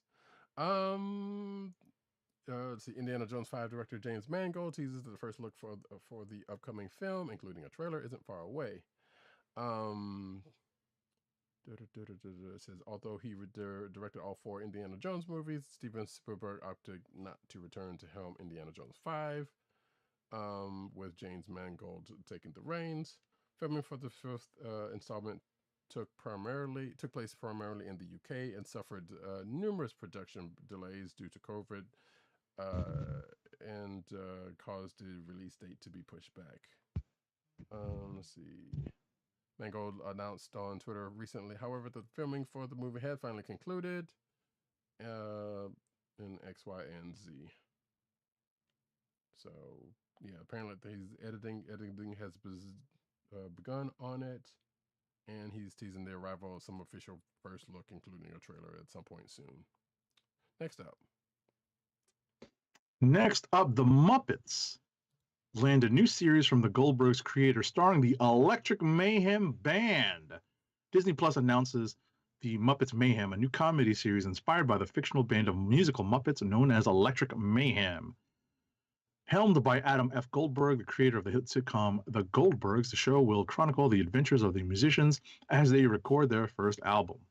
Running for 10 episodes, the show will also star Lily Singh as Nora, a junior A&R executive who is tasked with keeping Electric Mayhem together and managing them through their shenanigans. The cast of Muppets is expected to be familiar characters like Dr. Teeth, Animal, Floyd Pepper, Janice, Zoot, and Lips. It's currently unknown whether other non-band Muppets will make an appearance. Should be fun.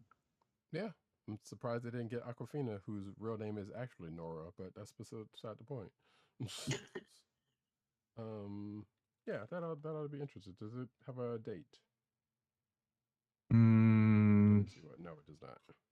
Yeah, I was about to say I scrolled very quickly. I don't think so. Yeah. Yeah, no, I saw at the bottom. It doesn't. There's no release date. Ironheart star wraps filming on Black Panther #2. So Dominique Thorne has officially wrapped up filming Black Panther: Wakanda Forever, quote unquote, and that is a picture wrap on Riri Williams. Thorne announced on her Instagram story, "God is so good. See y'all in November."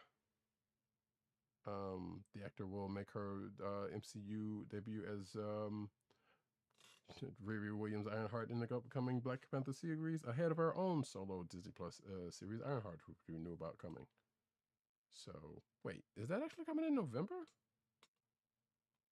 I feel like I forget what the revised release dates are now. Right, because I know they had pushed some stuff. So, but yeah, then this article goes into the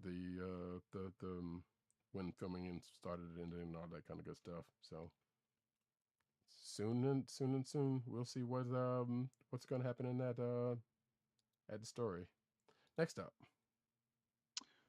Marvel's Secret Invasion cast includes a major Black Panther character. So, Secret Invasion star Samuel L. Jackson confirms another Marvel Cinematic Universe actor for the series. During Samuel L. Jackson in conversation with Josh Horowitz event in New York City, which I missed out on apparently, Jackson discussed all the amazing actors he worked with on the upcoming Disney Plus series, which includes stars like Emilia Clarke and Olivia Colman. In a video posted on Twitter, Jackson also name-dropped Martin Freeman before geeking out about the chance to work with Coleman. Freeman portrayed CIA operative Everett K. Ross in both Captain America: Civil War and Black Panther. That's cool. Yeah, I wonder if he's going to be in Black Panther 2, because I don't think I've seen anything listed about that. So probably show up. It's hard to say. Yeah, I was about to say he'll probably show up, but it's such an internal Wakanda story. It seems like unlikely that he would play like an integral role, maybe a cameo. Yeah, that's what I'm saying. Yeah, at the most, you know, depending on how they're going to handle the story of that, like maybe he'll pop in for a scene and like, hey, we'll see. Anyway, some sad news into the world of movies and to the MCU. William Hurt dies at 71. For those who know about him from the MCU, he played Thunderbolt Ross, but William Hurt is an actor of much note, but well before that. But he, like I said, he died on March 13th of natural causes, confirmed by a friend. You know, Oscar-winning performance in 1985's Kiss of Spider-Woman, performances in broadcast news, which a lot of people know him as more specifically. David Cronenberg's A History of Violence and Children of a Lesser God, which earned him Academy Award nominations for Best Actor. Yeah, I was sad to hear this story, but at the same time, I think most of us didn't know that he had been dealing with long-standing health problems for a while. Right. So, and then the article kind of goes into his history, so you can read that at your own leisure. Next up, though. Next up, Marvel confirms What If Season 2 for 2022. So, series writer AC Bradley responded to reports that the show's second season would hit Disney Plus in 2022, acknowledging that the rumors were correct, simply tweeting, "See you later this year, kids." Bradley, who also serves as a producer on the multiverse-spanning MCU series, did not reveal any further details on Season 2. If What If is confirmed to return in 2022, fans can expect a more substantial update in the coming months. It seems like such a quick turnaround. Absolutely. But I guess they have been working on this for, I guess they were working on it back to back. Presumably also, since I think they had a couple that we know of at least one that didn't happen in season 1 that we know that was going to show up in season 2. That was the one with Gamora and Tony Stark. Right. So we knew they had that one. So there's a good chance that I think there might have been 2 like that one and another one that was already in the can or being worked on and didn't happen in season 1 for some odd reason. So I guess those or that one or those, you know, in relation to what else they've been working on. Yeah, it does seem kind of like it was a fastest turnaround, but it is also quicker than doing an actual live action film. So Right. they can turn things around quicker than a live action film. Right. I'm just like, hey, I wish anime could turn it around that fast. Yeah, that is also true. So yeah, but Echo, Disney Plus Hawkeye spinoff reportedly adds Academy Award nominee Graham Greene. Again, this is a report, not necessarily something that's been confirmed. We should try not to put too much of this stuff in the lineup. But anyway, according to the direct Academy Award nominee, Graham Greene is signed on for the project in an undisclosed role. The veteran stage and screen star, who is of indigenous Oneida Canadian descent, was nominated for Best Supporting Actor for his work with Dances with Wolves, and also appeared in the likes of Thunderheart, The Green Mile, Twilight, and Wind River. Though no details on Green's character were provided, there's a chance he's been cast as the chief and old friend of Maya's father, who sends her on a vision quest in the comics.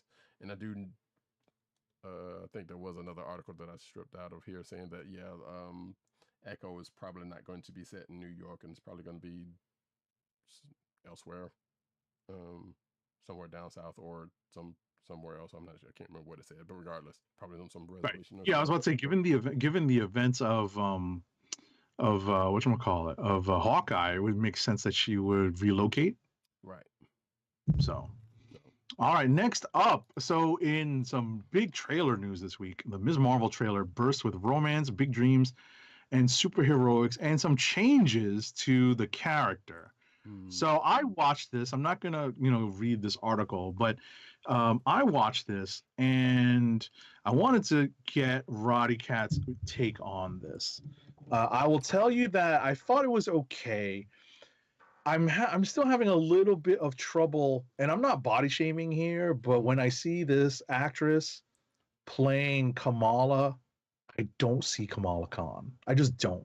Like Kamala Khan in the comics is like rail thin. Right? Sure. That's just me. That's just like a visual thing I have a problem with. Well, right? I So, don't like I said, I'm not saying that she's going to be a bad. It's just that visually on first look, I'm like, that's not Kamala Khan. Yeah. That's just my thing, right? I mean, but I'm kind of with you for a slightly different reason, but no, but ultimately, well, she's maybe a little too light skinned? Yes. Yeah. That was my thing on that one. Like, I wasn't thinking about that part, but I was like, yeah, she's kind of like. Now, that being said, the other problem I have with this was like, okay, and which we've kind of seen before, they're kind of seeming to be changing her powers. That's the other thing I'm right. Right. I mean, that was obviously going to be my next point. Right.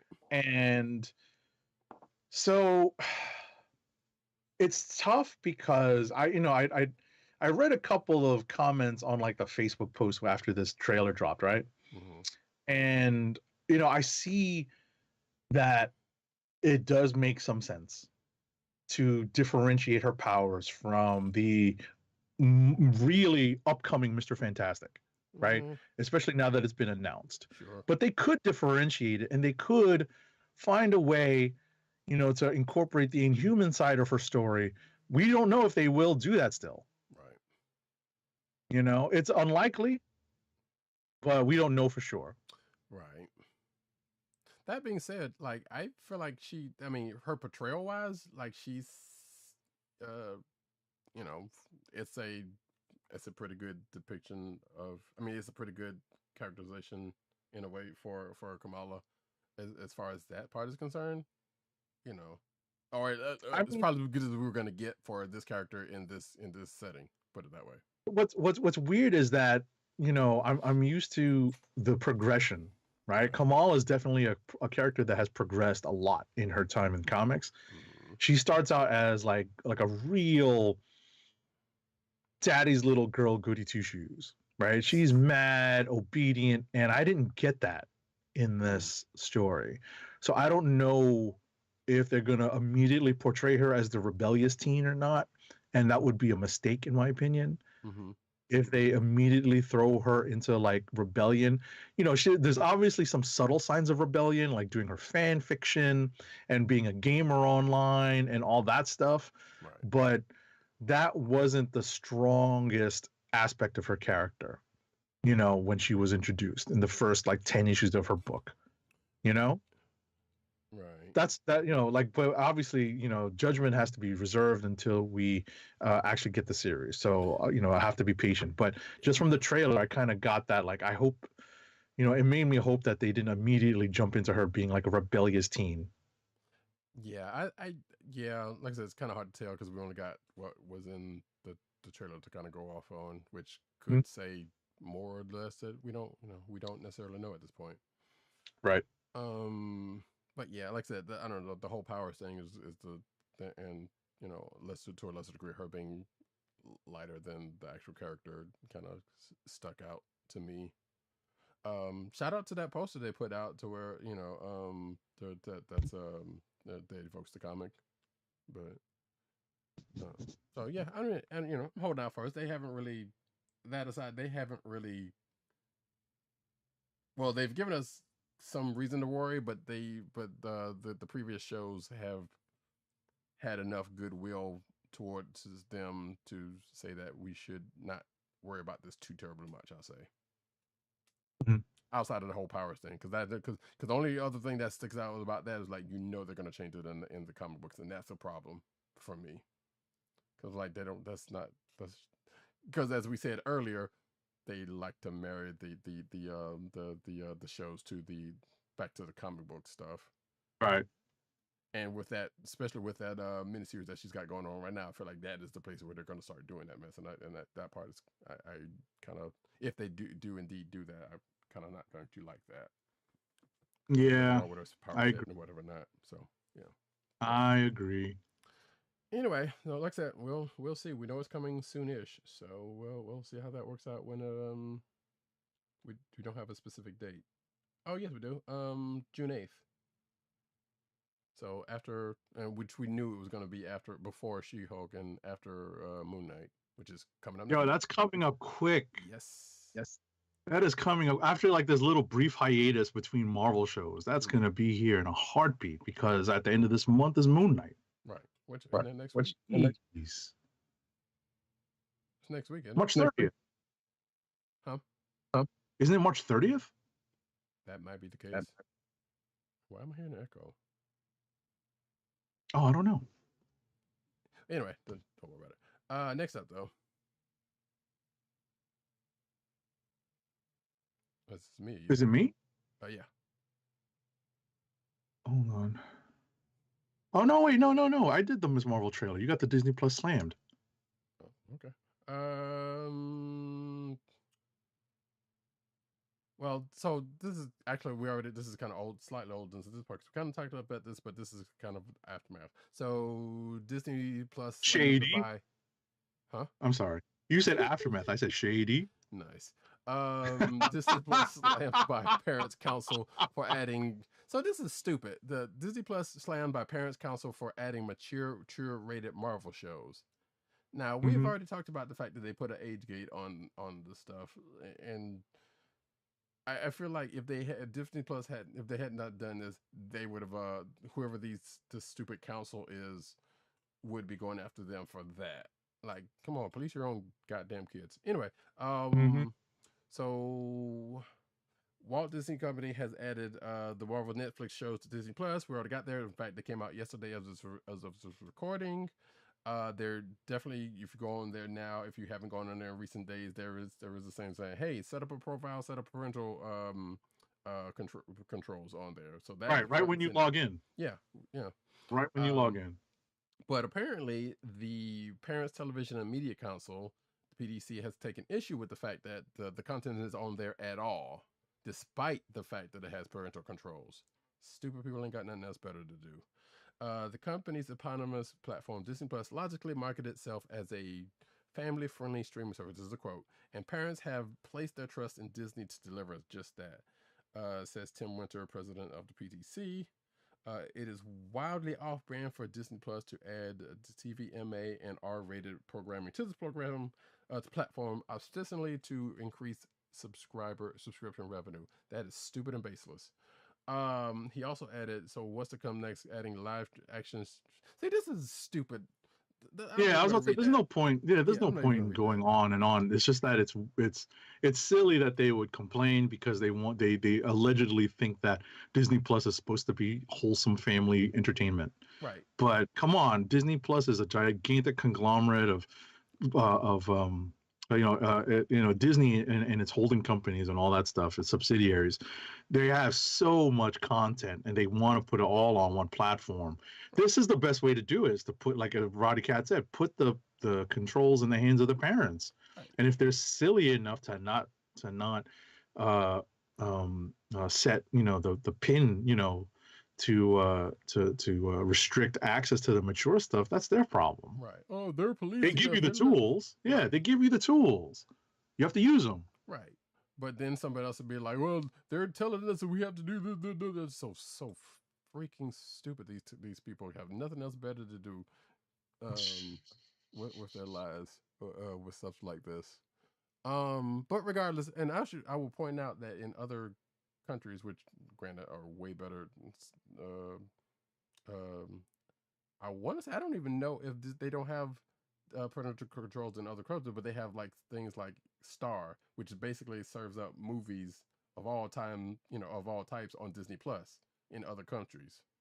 And I do believe they don't have parental controls, and if they do, I haven't seen them. I mean, not that I do that, not that I use a VPN and go to other countries to look for media that often, but I'm just saying sometimes you get curious. All right. So okay. That being said, seen that being said, like other countries could do this without issue, but then again, we know why it happens here for various of course in this country of the US. Next up, so Spider-Man Across the Spider-Verse Star has seen the sequel and can't help but hype the madness. That is in reference to Shamik Moore, the voice of Miles Morales. He seemingly seen the highly anticipated sequel, Spider-Man Across the Spider-Verse Part 1, and could not help but take to social media to tease the madness of the multiverse. What he says is that he calls the Spider-Man Across the Spider-Verse Part 1 insane. Yeah. Granted, this wasn't much of a story. I'm just hyped for the next Spider Into the Spider-Verse sequel. At all. Mark Hamill gives his blessing to Obi-Wan Kenobi's young Luke Skywalker. So, as we saw from the Obi-Wan Kenobi trailer, there is a young Luke Skywalker that will be a part of the Obi-Wan Kenobi series. Apparently, Mark Hamill would on Twitter, as he does, and retweeted a post about Grant Feely, who plays the young Luke in the upcoming series. And in the tweet, Hamill said, Grant Feely looks like a perfect Luke Skywalker, and I'm wishing him all the best. Hashtag the forces with Feely. So this is cool. He gets blessed by the original Luke. and of course, there's a picture of, he actually kind of does. Weird. I don't know. Weird. Those holding out hope that Sebastian Stan is going to show up at some point. Probably you just forget that. This is not what this says. Next up.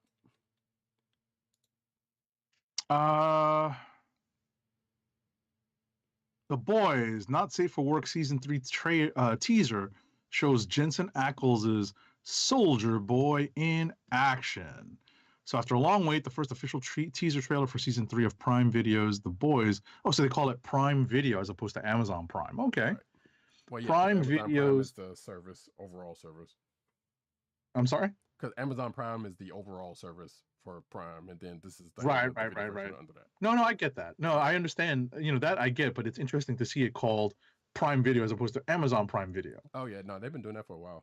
So okay. Yeah. The Boys has finally arrived. I have not watched this. The Prime Video series finally released the official trailer. Actually, I may have. I just didn't look that carefully at it. Mm-hmm. They released the official trailer for its upcoming third season after its release date was teased by series star Carl Urban, who portrays Billy Butcher. So season 3 of The Boys premieres June 3rd on Prime Video. And the new trailer is a gory, action-packed, definitely not safe for work teaser trailer for its upcoming third season. I did watch it. It's The Boys. Right. So I have problems taking it seriously because it's all send up of comic book tropes and stories. So and big corporation, which is also on Amazon, ironically. Right. Yeah. Exactly. Mm-hmm. I have not seen any of it. I know some people who do love it. It's okay. Yeah. That's all I can. It's okay. Yeah. It's not something where I'm just like, oh, this is awesome. I'm just like, yeah, it's cool. Right. Yeah, I've heard some people use those words. But I'm just waiting for Invincible season 2. That's all I can say. All right. Next up, Star Trek cast Vampire Diaries star as its new Captain Kirk. So Paul Wesley has been added to the cast of Star Trek Strange New Worlds season 2 on Paramount Plus. I think we just got season 1, so that's a little getting ahead of it. Known for his leading role in the popular CW series of Vampire Diaries, Wesley will join the season 2 cast of Strange New Worlds as Captain James T. Kirk, who we know was originally done by William Shatner. So that's interesting. I don't know. I guess this is going to be him under Pike and probably still leading up to the original movie or the original series. I don't know. Who knows? I guess. Sure. I mean, they're just whining. What's funny about this, and I'll just to hold your thought. Sure. I wanted to mention. It seems like they're consistently trying to play it both ways, introduce new stuff, but also mine the past to try to strike a balance with the people who just like, this is not my trick. Right. Sure. So, that's what it seems to me. I honestly can't get into any of this stuff because I don't mess with Paramount Plus. Mm-hmm. Right. So. Yeah, I have not seen this particular because I know Strange New Worlds is a spinoff of Discovery, which there was that, and I still haven't finished. I haven't gone through all of Discovery yet, so I'll probably check it out at some point. Just once I get to a certain point in Discovery, but yeah, I don't know. It felt like either that or they were trying to skirt the line between Kelvin, the J.J. Abrams stuff, and like you said, kind of mining the past. So who knows? Anyway, next up, we're going to get into the anime corner, which is only one thing.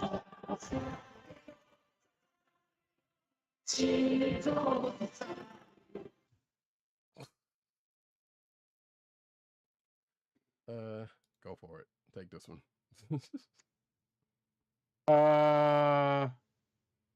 Funimation titles are now available on Crunchyroll as of March 16th.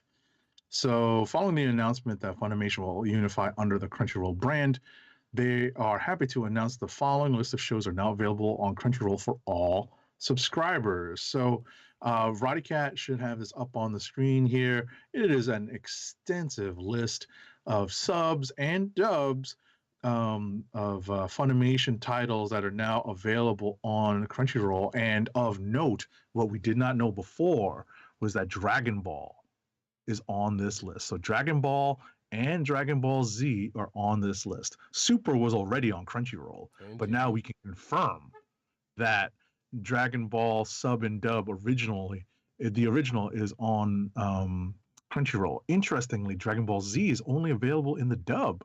Mm-hmm. And GT that's on not there. Good. What's that? GT is on there, sub and dub. I was not going to mention GT. I mean, I was not going to mention GT. Yeah. So yeah, it's interesting that they don't have that Z is there in the dub, but not the sub. That's just weird. So lots of dubs, like the dub for Fire Force seasons 1 and 2 are moving over to Crunchyroll where they have the sub. and the dubs for Tokyo Ghoul, another popular anime. But it's nice that the Dragon Ball stuff, which was one of the main things I wanted to maintain access to, is moving over to Crunchyroll right away. It just sucks that the Dragon Ball Z sub is still going to be on Funimation, but not on on Crunchyroll. That is. Well, I mean, I guess, I mean, at some point, Funimation will cease to exist. So you right, like eventually, yeah. Right? So you got to wonder if the sub's going to come over at some point. I'm curious about which dub is actually. It might have been. It's probably more likely the newer dub as opposed to the old one of Z. That's probably. I wouldn't know. I wouldn't know the difference. So it's probably best that you don't. When you came along to it, there's a much improved dub that came along. So. But regardless, so this list was so when I initially got this article, it was like before the 8th, or it was after the 8th. So this is received another. So the Dragon Ball stuff came in between me getting this article. Yeah, exactly, with the new update. So I guess I'll just have to keep monitoring for the updates, and I guess it's just an eventuality, as Roddykat mentioned. It's an eventuality that Dragon Ball Z, the sub of Dragon Ball Z, is going to make its way over to Crunchyroll. Right. Because that would be alrighty crazy for them not to put that on there. So yeah, My Hero dubs are on there, which I don't care because I'm watching the sub when it gets around. Yeah, exactly. I watched it in the sub also, but it's nice that the dubs are coming over. Yeah. And I guess they have different. I think we talked about this earlier during my during the early phase of my anime journey. Is that Crunchyroll and Funimation, because they were separate companies, had different dubbing companies or different dubbing processes or different people doing the dubbing, so they were subtly different. Probably, especially for the more Funimation stuff, yeah, more than likely, because they had their own people doing their own stuff, and then Crunchyroll was getting it from whoever. Yeah. Right. So it's interesting because, specifically like the My Hero stuff, they're pulling all the dubs, so maybe they're replacing the dubs that Crunchyroll has and using the Funimation ones. Yeah, probably. It doesn't make sense to keep both. Well, so if I'm not mistaken, probably if there was there a dub of My Hero on Crunchyroll already? Because I don't remember that was the case. I think they were just doing simulcast subs. Oh, were they? I don't know. I only watched on Funimation. Right. So I'm not sure that part. I'm not sure because I didn't watch it, but I knew they were doing simulcast stuff, and therefore it was subs. So they didn't. Gotcha. As far as I know, didn't have dubs. As far as I know. Gotcha. All right. But yeah, so Yu Hakusho and a whole bunch of stuff. That list is out there. We're not going to go through all of this, but that's just it's a good list of stuff. Yeah, we were just talking about the noteworthy ones, especially Dragon Ball being like that kind of notable property that needed to move over because it was exclusively Funimation. Right. Yu Yu Hakusho, another good one, great one. So if you ever get a chance, definitely check that out. Anyway, we'll move on to the comic book news, but yet still stay over in the anime corner. Let's see here. What will I play? What will I play? What will I play? That's actually a very appropriate. Transformers. Sure. Right, because it was originally a Japanese property. Well, sure. Dragon Ball Symphonic Adventure Orchestral Concert opens in Los Angeles on May 21st.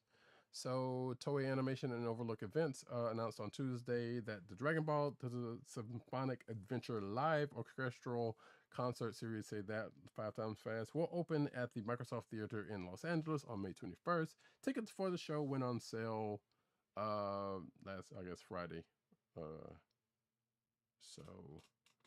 So if you want to hear some Dragon Ball music, some Chala, Head Chala with the big orchestra, you're in Los Angeles, have at it. Next up, Chala, Head Chala. All right. Bleach Brave Souls available now for free on PlayStation 4 if you still have one.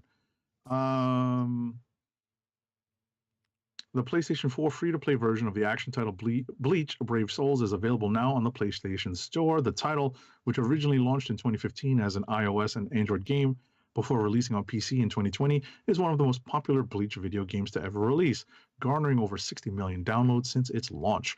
For those unaware, the game drops players right into the world of the iconic manga and anime and puts them through some of the biggest moments from the story of Bleach. Let's see. Oh, that's cool. Yeah. Yeah, so it's available now for free.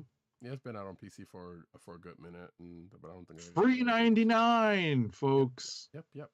So, Avatar Legends gives Katara and Sokka's home an official name. Avatar Legends, I believe, is the new board game, or is it a board game or card game? One or two, something like that, is coming out. But apparently, Sokka and Katara's homeland is given a name of Wolf Cove. So that is the Southern Water Tribe's name, a home name, I guess. Go figure. Next. Bring home the Serenity with Hero Collector's newest Firefly model ship. Firefly is one of the most beloved sci-fi series of all time, and fans will soon be able to bring home a die-cast model of the iconic Serenity spaceship thanks to Hero Collector. The Firefly-class Serenity transport vessel was purchased by Malcolm Reynolds after the blah, blah, blah, blah, blah, blah.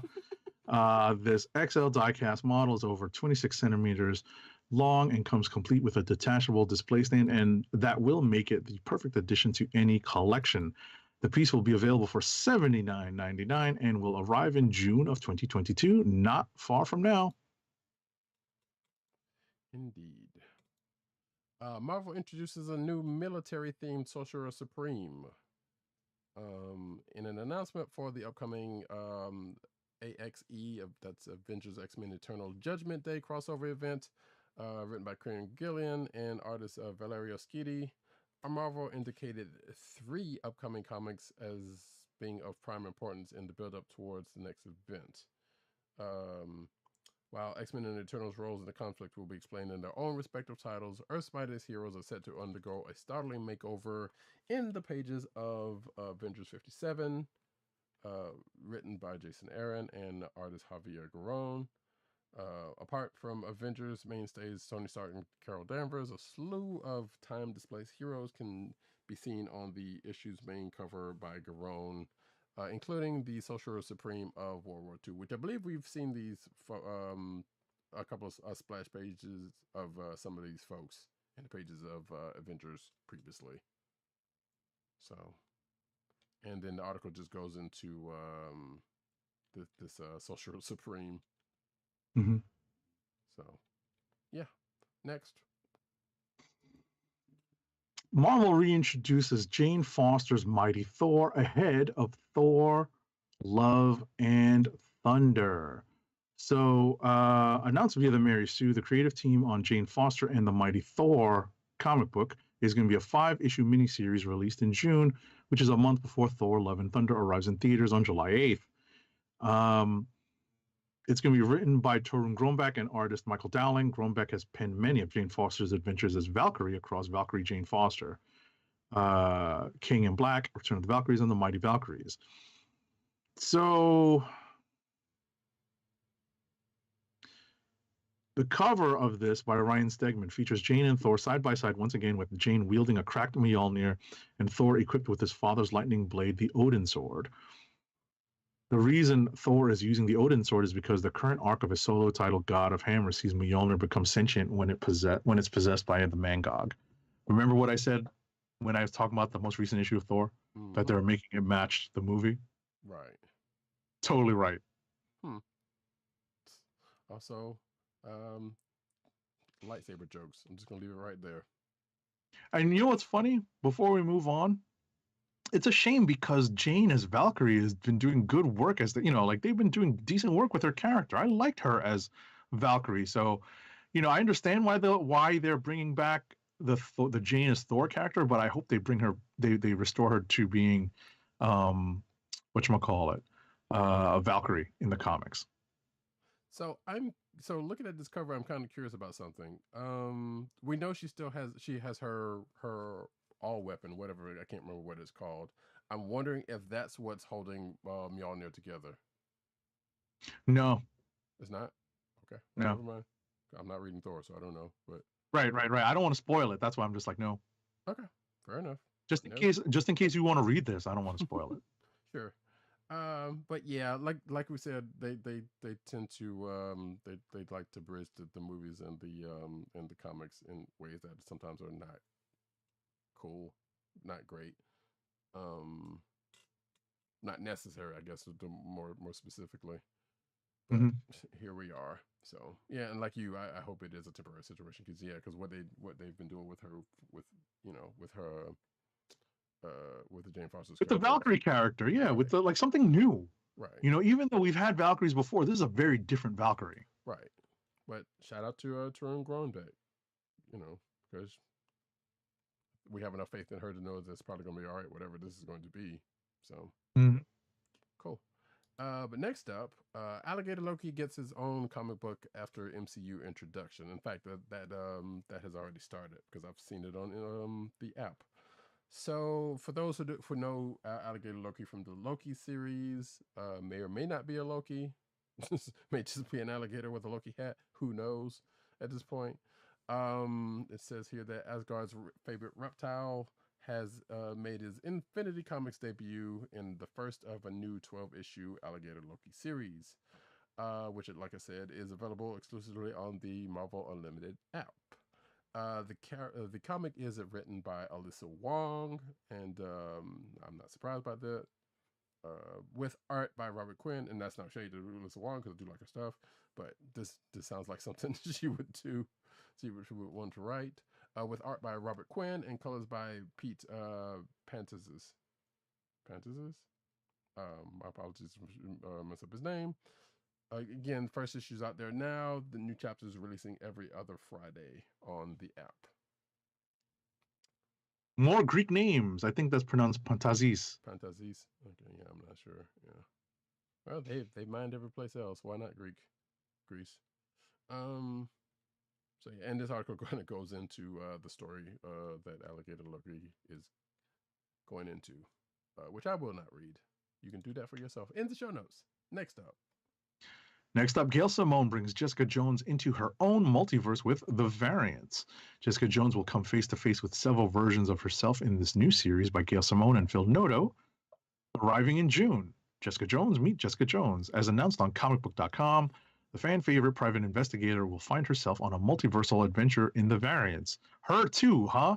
A 5-issue limited series by legendary creator Gail Simone and artist Phil Noto.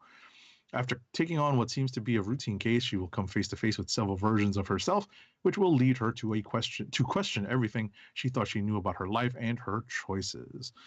Let's see here. Did I mention the release date? It just says on sale in June. Okay. Right. So yeah, I saw Gail Simone's tweet about this before I saw this article. So I was like, well, it's going to be amusing if anything else. But yeah, like you said, her too. The reason why I assume 87 said that's because we've had a few of these happen. Miles Morales doing it in his book. We talked about the Gwen Stacy, the Spider-Gwen one that started last week, and now Jessica Jones getting her own. Right. And this is probably just a way to incorporate what is now apparently at least a version of an MCU Jessica Jones, like the Kristen Ritter character. Maybe they'll, translate that onto the comic book page. I want to say they kind of started already. Well, no, not really. Because, yeah, they've been kind of skirting that line with that character, at least the last couple of times I've seen her. So, yeah, you're probably right. So, we'll see. We will see. Exclusive Hulk versus Thor wraparound cover teases massive Marvel Universe destruction. So this is CBR can exclusively reveal a new wraparound variant cover for Hulk versus Thor Banner of War crossover event, which is coming up. The variant cover is created by artist Jeff Shaw and colorist Federico Blee. And this is for Hulk vs. Thor Banner of War Alpha, specifically, #1. The cover sees the two Marvel heroes facing off one another on two separate battlefields, one being the Bifrost Bridge in Asgard, and the other appearing to be a city that's likely somewhere on Earth with 616. And there is the cover, for those watching the video version of the program. Next. Young Avengers reunion kicks off Marvel's Pride Month celebration. Marvel Comics is celebrating the LGBTQI plus community. Hey, I got that out in one breath. With a giant-sized one-shot titled Marvel's Voices Pride Number 1. It's the second year that the publisher has showcased its LGBTQI plus characters and creators during Pride Month. And some of the heroes featured in Marvel's Voices Pride will be the Young Avengers. So they're going to be on the main and variant covers. And let's see here. Date. Is there a date? Publishing date? Or is it just say June?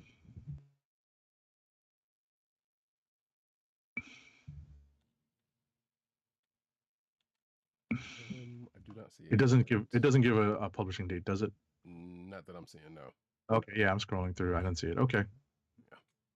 Be on the lookout for it. Chances are probably June. Yeah, be on the lookout. Yeah, because this is all June solicitation stuff. Right. Comixology CEO Steinberger out and up at Amazon. So Comixology co-founder and CEO David Steinberger is leaving his role to take on a new position at Amazon. He revealed on Twitter, quote unquote, I've been asked to if I'd like. Did you skip 2 stories? Not that I know of. There's an Amazing Spidey 900 and Marvel releases Judgment Day trailer. I thought I had put those in. Crap. Okay, I was about to say skip them. Go ahead. No. Well. Shout out to Tim. He did a story on the details of Amazing, because we weren't going to go about that anyway. Amazing Spider-Man 900 issue details revealed. You can read that in the show notes. And as Agent 70 said, Marvel releases a Judgment Day trailer that you can read in the show notes. So next up, you can take the one after the Comixology thing, because there's really not much else to that one. Got it. JLA Avengers scalpers, high prices on Hero Initiative Benefit Edition, and some sad news. As the JLA Avengers crossover reprint began to hit shelves last week and now this week, in honor of artist George Perez, some online scalpers took advantage and are taking advantage of the situation by reselling the copies at an enormously high price. $300-$400 I've seen. That's a shame. For those wondering, I know I did not get a copy. William Bruce West, friend of the show, did get a copy. Oh, great for him. He posted it on his social media. I was like, hey, good for you, lucky. Yeah. You know, we've already talked about it before. I didn't want it because I wanted other people to get it, because I have the 2 original versions. Yeah. My shops around here didn't get that many, which I'm not that surprised by. So yeah, they were going. I would just say be patient. I would tell Roddykat. I would advise Roddykat to be patient. I think eventually they're gonna come out with a larger print run. I want to believe that's the case, but I feel like they won't. But I'm hoping you're right. Put it that way. I would like that to be the case. But yeah, so don't buy from the scalpers, because the money's not going to where it needs to be going. And now I did see, I believe there was one comic shop that put up an eBay auction for it, and I'm going to assume that money's going for, where it's initially supposed to be going, which is the Hero Initiative. All these other scalpers, they're not. Right. I think the vast majority of the private auctions are just going into people's pockets. I think the most of the, to confirm it obviously with the seller, but most of the comic book stores are all operating under the same premise that they're going to be whatever is the cost that's bought, whatever's paid above the cost of the book, and shipping probably gets donated to the Hero Initiative. Mm-hmm. Right. That's the information I have. Right. Next up. Oh wait, that's me. DC announced its first milestone initiative, talent program participants. So DC Comics, Milestone Media, and Warner Media, in collaboration with the financial services company Ally, announced the first class, quote unquote, of creators in the Milestone Initiative Talent Development Program. Shout out to Sheridan Eaton on Twitter, by the way, and other folks. Which was announced last year during DC Fandom event. The program, which is a part of DC's Next Generation DC Talent Development Program, is designed to offer intensive instruction as well as opportunities to a group of Black and other minority storytellers. The participants will take virtual technical courses through the Kubrick School and attend an in-person seminar in the DC offices in Burbank. And the article goes on from there to go through to talk about who's involved and whatnot, and also a list of participants. Some names you may know, some most of you may not know, but yeah. So shout out to them. That's cool. This is a cool thing. Next up, DC's non-binary Flash returns in new gender-bent Teen Justice series. This character, gender-fluid Flash, also known as Kid Quick, is leading a team of superheroes in a new Teen Justice series that kicks off this June. Jess Chambers, DC's gender-fluid non-binary Flash from Earth 11, is making their return in a new Teen Justice series kicking off this summer. So this is the future state Flash that I'm not familiar with. correct. Will join the rest of the young heroes of Earth 11 in a new multiversity Teen Justice series by Ivan Cohen, Danny Lore, Marco Failla, and Enrica Aaron Angiolini. Man, you gotta love the fact that I do my best to pronounce these names. Pretty good. Let's see here. I'm looking for the publishing date. On sale June 7th. Of course. In time for Pride. Black Adam lands solo series ahead of upcoming film. So DC Comics has announced that writer Christopher Priest and artist Rafa Sandoval and it says covert artist Erwin Rodriguez are teaming up together for a new Black Adam series that will start in June. "Quote unquote, forgive the cliche, but I've rarely been as excited about a new project," according to Priest, who told this to DC. "DC has provided an amazing opportunity for me to explore and, to some degree, reimagine this character in a very new light while bringing new challenges and consequences to a man who's lived far too long and is desperate for redemption. Rafa Sandoval brings palpable voltage to every panel, bringing out my Kirby Simonson big noise instinct as Rafa's gifts take me to places I've never know I wanted to go. My only regret is we only have 22 pages a month for this, from according to Christopher Priest. You know, on the strength of it being him and the artist, I'm willing to check this out. That's all I can say for right now. I'm not that big on Black Adam, but we know the movies is coming at some point, whether we want it or not. No, I was about to say we're going to get lots of Black Adam. We're already getting lots of Black Adam in like the Justice League. I can't even read that book right now. I'm just like, oh, is Bendis still doing that? Yeah, Bendis is on it, and of course Naomi's got to play a big role because that's his baby girl. Sure. And it also has to reflect the directions of the other DC books. So like Hippolyta is the Wonder Woman, and Black Adam is running around. Not for long. And I'm like, yeah, but I'm just like, oh, okay. I can't read this. DC's Dark Crisis is right around the corner. Dark Crisis? Another crisis. Aren't all crises dark? I don't know. Dark Crises is right around crisis. Like I'm already making it plural, right? Is right around the corner, and things will shift into overdrive after Justice League number 75. I think that's after this week's issue. The fallout from the death of the Justice League is going to be massive, and a new 3-issue crossover with the Flash will not only deal with the absence of the League, but will also deal with the search for Barry Allen in the Speed Force and whether or not he wants to be found in the first place. I have no idea what any of this means. All I know is that Wally's running around as the Flash. I did not know that Barry was stuck in the Speed Force again. Right. Oh yeah. Apparently, at some point, I guess when the switchover from whatever Joshua Wilson did, I guess Barry got lost, and now Wally's back again, and because we saw him in, I mean, obviously he will still be there regardless. We've seen him in this week's Nightwing, but yeah, he definitely took over as the Flash again somehow. I don't know either what the hell's going on. I mean, seriously. Like, I know a lot of people like Wally West, but does this have to happen again? I mean, you know, and it was weird reading Nightwing. I'll be like, wait, wasn't Wally like just having a mental breakdown just recently? So, you know, are we back to like happy-go-lucky Wally already? What happened? Yeah, I don't even know, but yeah, I guess I don't know. didn't make any sense to me either. But I don't know. All right, you got next, and then I got the last story. yep. Image Comics' new anniversary series expands Radiant Black's massive verse. Actually, I'm curious about reading that Radiant Black book.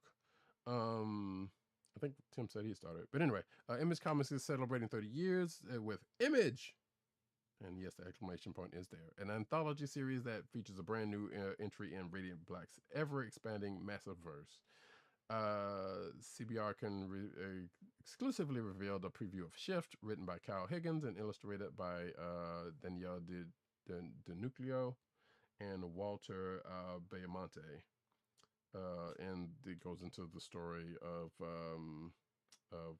what that particular story is going to be. So, and if you're not up on the Radiant Black story, you don't know, so I'm not even going to mention it. Next up. All right, last but not least, I didn't actually open the story.